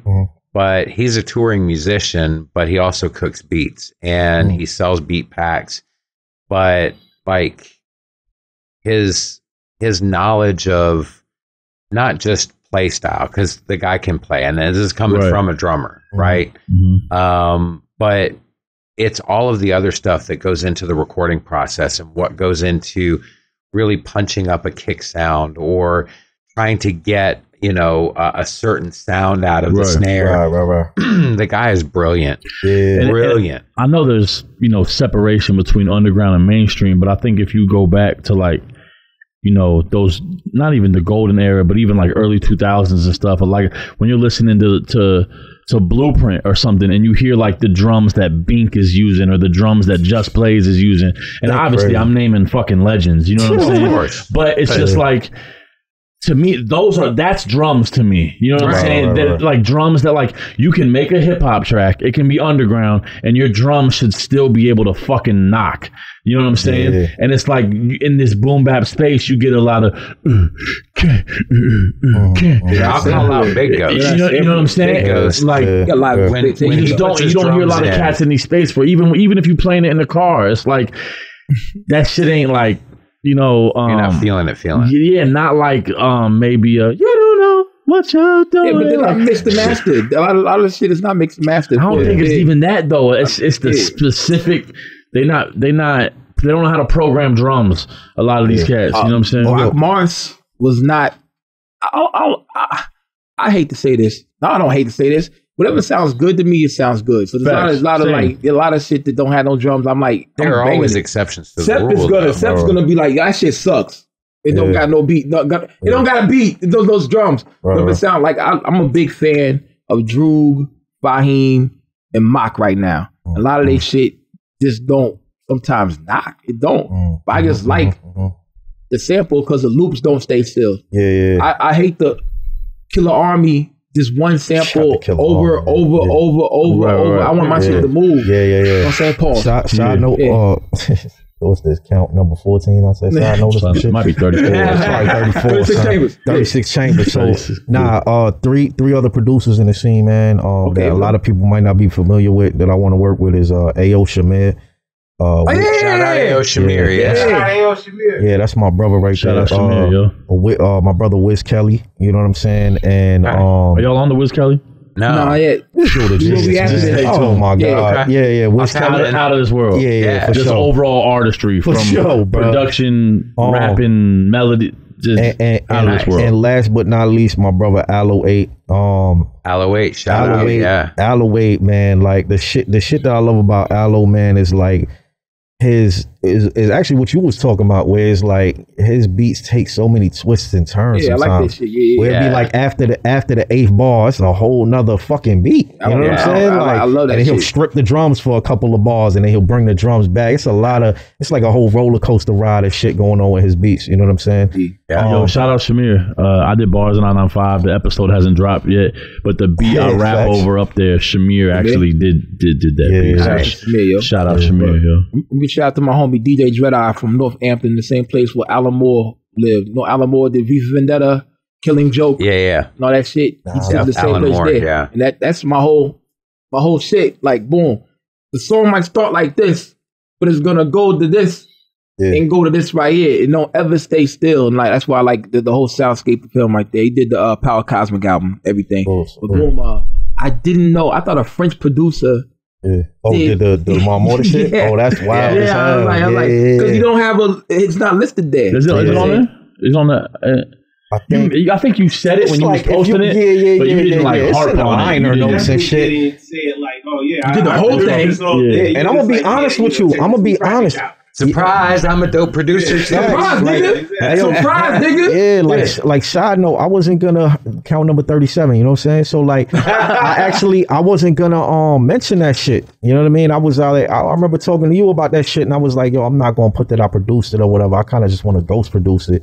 You know, because I didn't want there to be some sort of bias as to where it's like, oh, Vega produced this shit? All right, motherfucker, this shit better be hot. You know, now so all of a sudden you listening with a different air. I get you know that. what I mean? Then if it's just like you listening with a completely unbiased approach where it's like, all right, let's just listen to what this is. You know what I'm saying? So I remember I was just gonna like not put my name and not attach my name to it as far as the production side of things. And you know, after thinking about it, talking with several people and shit, talking with Owen about it too, I was like, you know what, man, fuck that. Yeah, I made this shit. I should be like, not saying I'm not proud of it, but it's like, yeah, let me attach my name to this and whatever happens, happens. You know what I'm saying? And like I said, going back to what I was saying, I don't really think about that as much as far as I don't have that thing where it's like, it's not quite ready yet. And like, let's, you know, I don't really baby my projects where it's just like, no, it has to be perfect. And, you know, once that shit is done, it's gone, motherfucker. Y'all can have it. And it's not even my project. I firmly believe that where it's like, once it's out into the world, it's no longer mine. It's y'all's. Like, it's y'all project. You know what I'm saying? Or rather, it's our project, I guess. You know what I'm saying? So, right. But I don't baby shit, man. Like when I did Lead Line Wall, bro, I did that shit in like a month. You know, I didn't go into Lead Line Wall being like, yo, this shit gotta be Illmatic, son. Like I gotta make sure that like this shit, when I drop this shit, the internet gonna freeze, and it's like they're gonna be like, wait, who is this? I didn't have that whole plan. I was just basically like coming off of that tournament shit with Mickey Fax, and you know, shout out to Lupe, shout out to Mickey Fax too, but you know, Lupe saying what he said about me, and you know what I'm saying, and coming off of winning that tournament, I was just basically like, hey yo, let me just give them more of what the fuck I just gave them in that tournament. I'm gonna just give them 8 joints of that. You know what I'm saying? It wasn't this whole thing where it's like my whole life up until this point. You know what I mean? I've been waiting. This wasn't some Eminem like lose yourself shit. You know what I mean? Yeah, I didn't approach it that way. Machacha basically hit me up after that tournament. He was the first producer to reach out to me, man. Yeah. Shout out to Machacha, that's my fucking guy. So like I'm trying to fly out to Denmark and link with him, son, and work on some shit. You know what I'm saying? Like we shall see if that happens. You know what I'm saying? It may happen in the future. Don't quote me.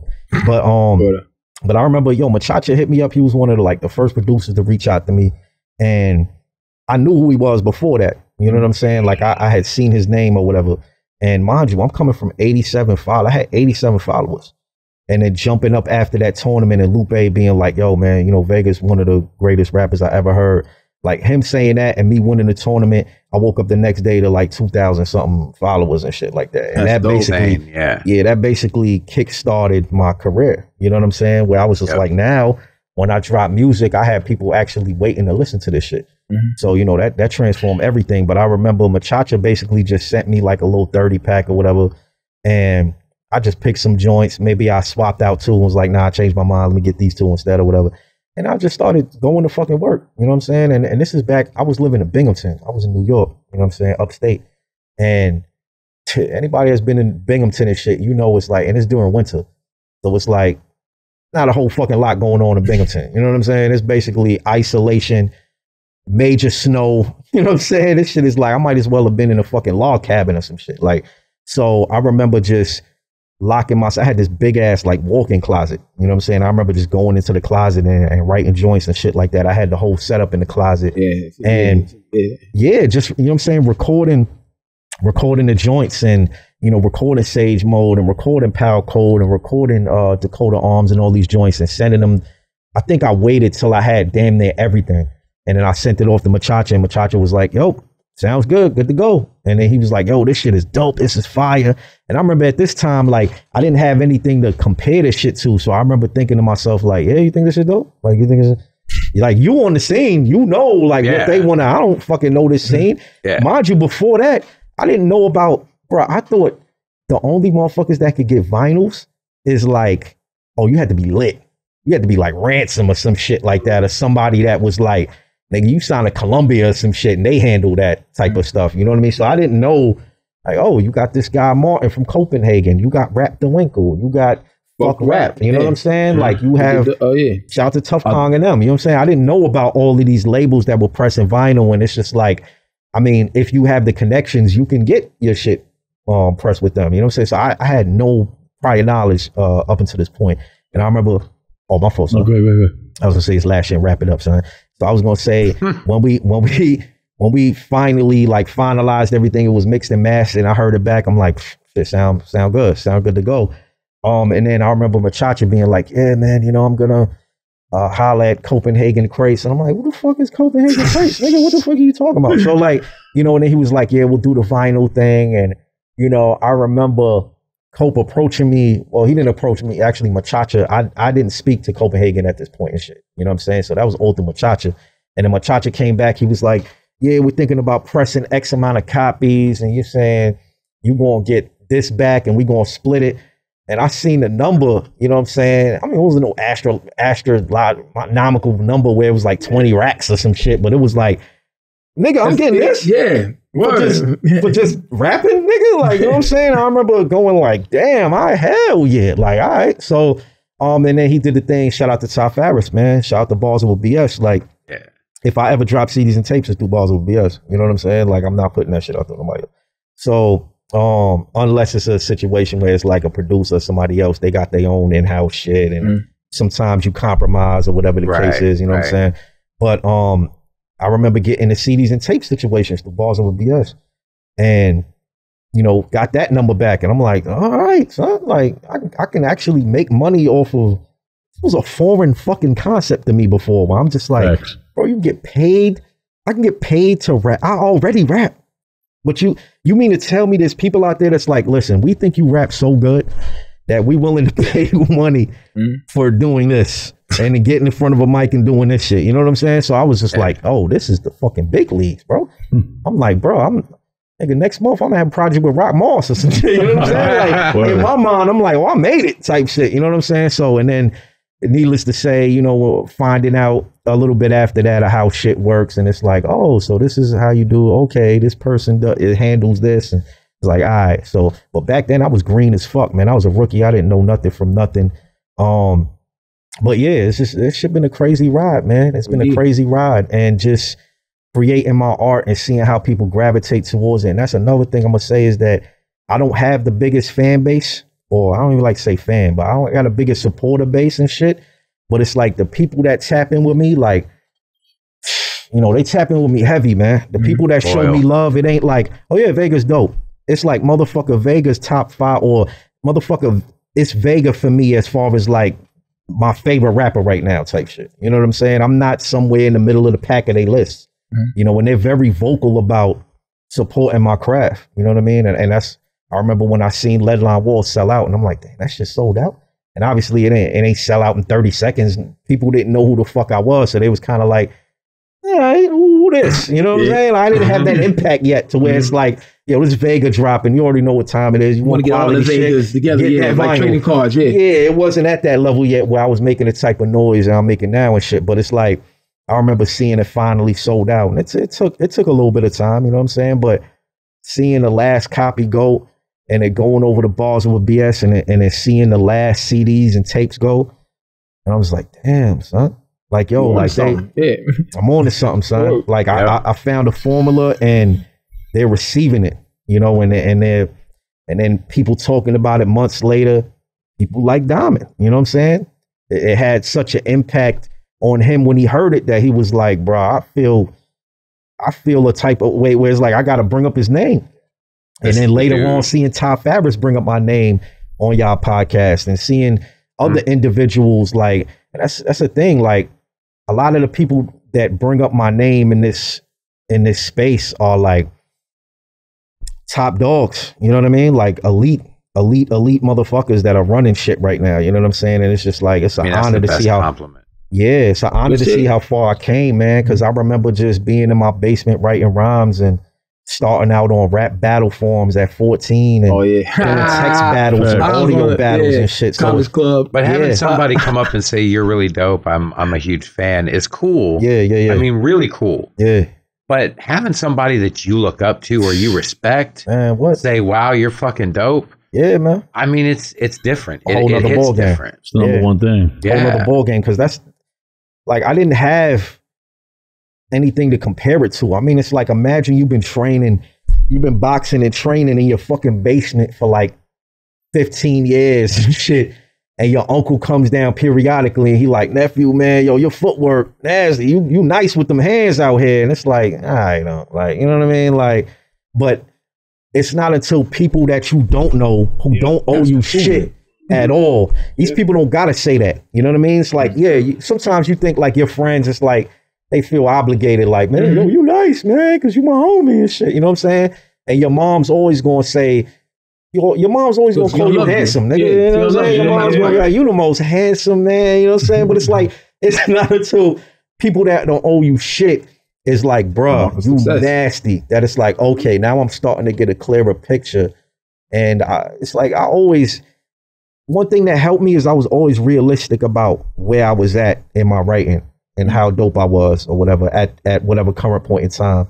And there was times like when I was starting out, maybe a couple years into starting, my phone was right. Yo, there was a couple years into my writing where I was like, yo, I'm not quite there yet, son. You know what I mean? Like I have potential, and I see if I stick with this and I kind of iron out certain things, I see where this can go. But at this current moment in time, it's like, I'm all right. You know what I mean? And then it wasn't until later on, like in my 20s, that I kind of started like really refining the formula. And I see all of the stages of like when I was 15, 16, and like, you know, I had just different styles throughout the years, and then me at 20 and who I was listening to around that time. And it was like, okay. And then like I said, it wasn't until maybe like 23, 24 where I was like, all right, son, I'm kind of nice. I'm not gonna hold you. You know what I'm saying? Would you release the shit back then on a different moniker? You was just Yeah, like, yo, bro, I had like you was talking about very, very early on, it's like I had different names and I experimented with it, but I had the idea to like not show my face since like 2016. You know what I'm saying? I think 2016 was the time where I was just like, bro, I'm not gonna show my face. You know, I don't want it to take away from the artistry, and sometimes it could be about like looks and appearances, and he wearing this or he got on this, and it's other ad hominem argument shit that don't got nothing to do with the music. You know what I'm saying? So I had that idea to just be like, bro, I just want to conceal my face and just make it about just the music and the artistry.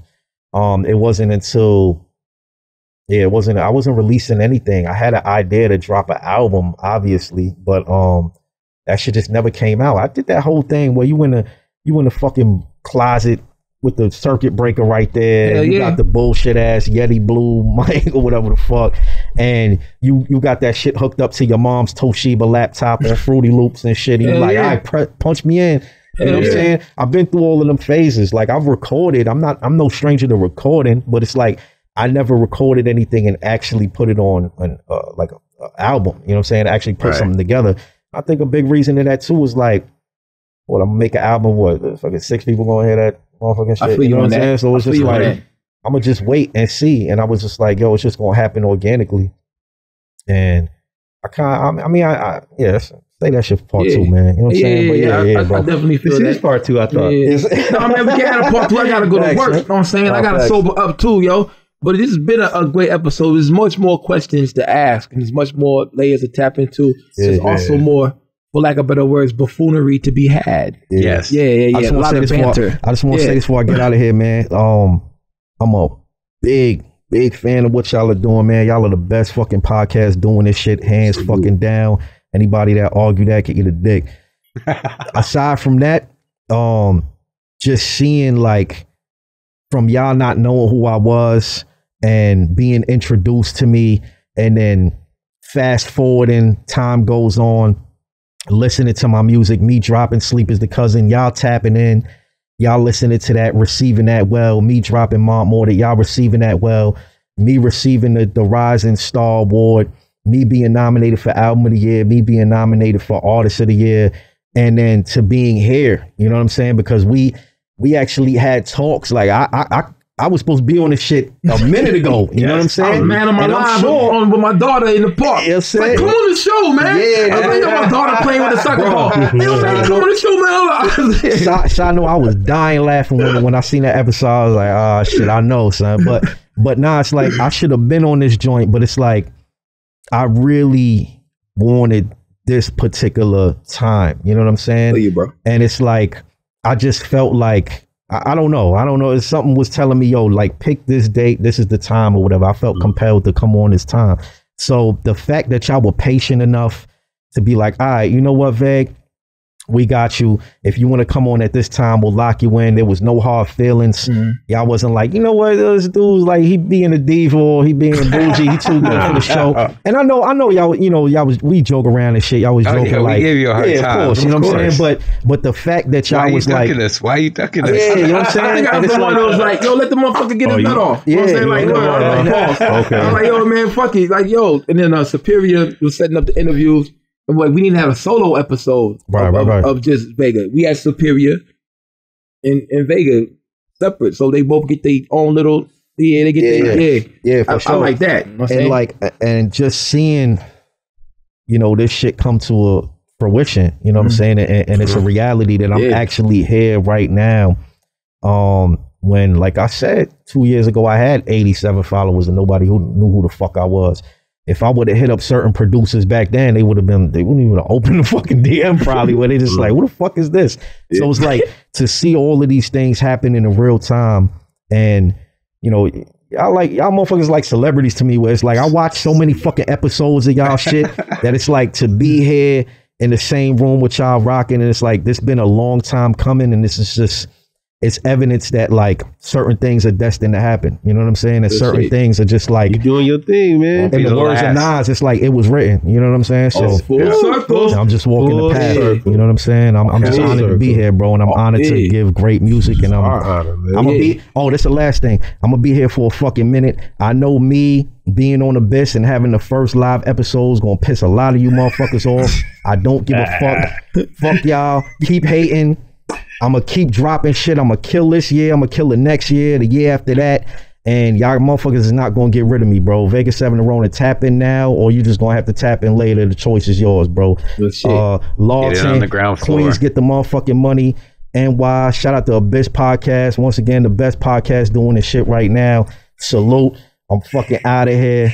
Word. Peace. Before we go, you know what I'm saying? Yeah. Shout out to my man Lord Owen over here too. Shout out to my brother one last man. We're going through the two-finger clap real quick,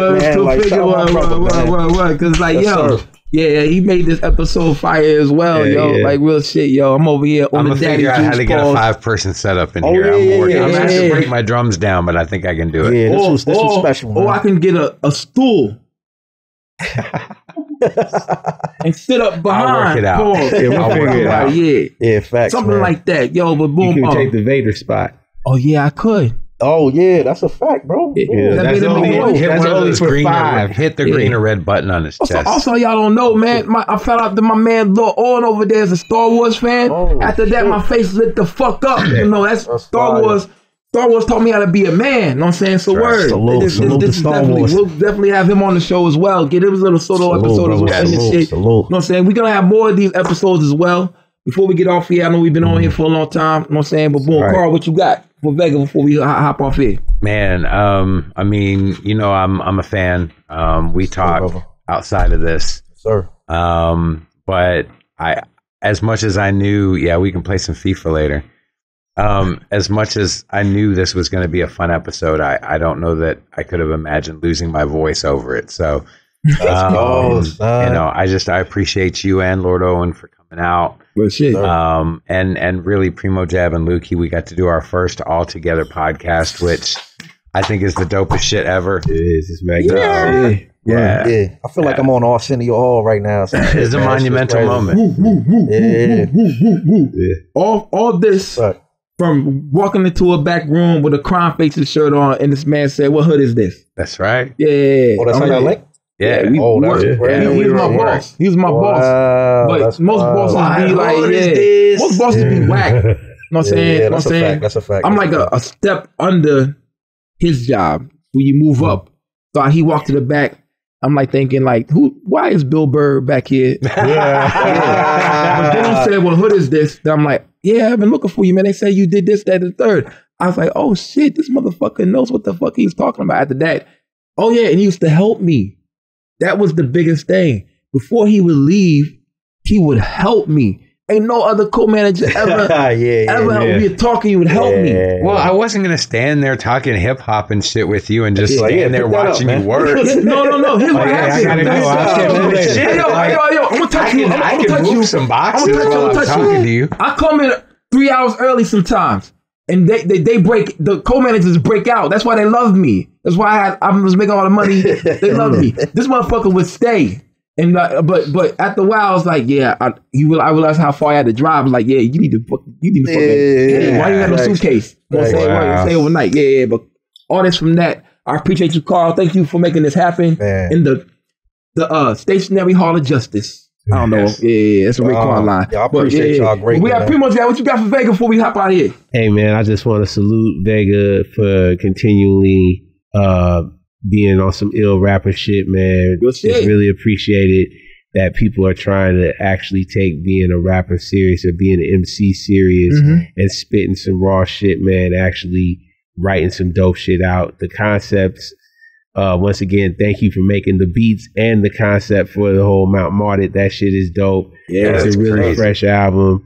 I'm happy that this had to be the first episode that we did because this is epic, just like it should have been, and it's deserving for you to be the guest that's on this episode, man. Thanks for popping out. It was a long time in the making, and yeah, man, y'all got to tap in, man. Check them out, man. I mean, the Mount Martyr album.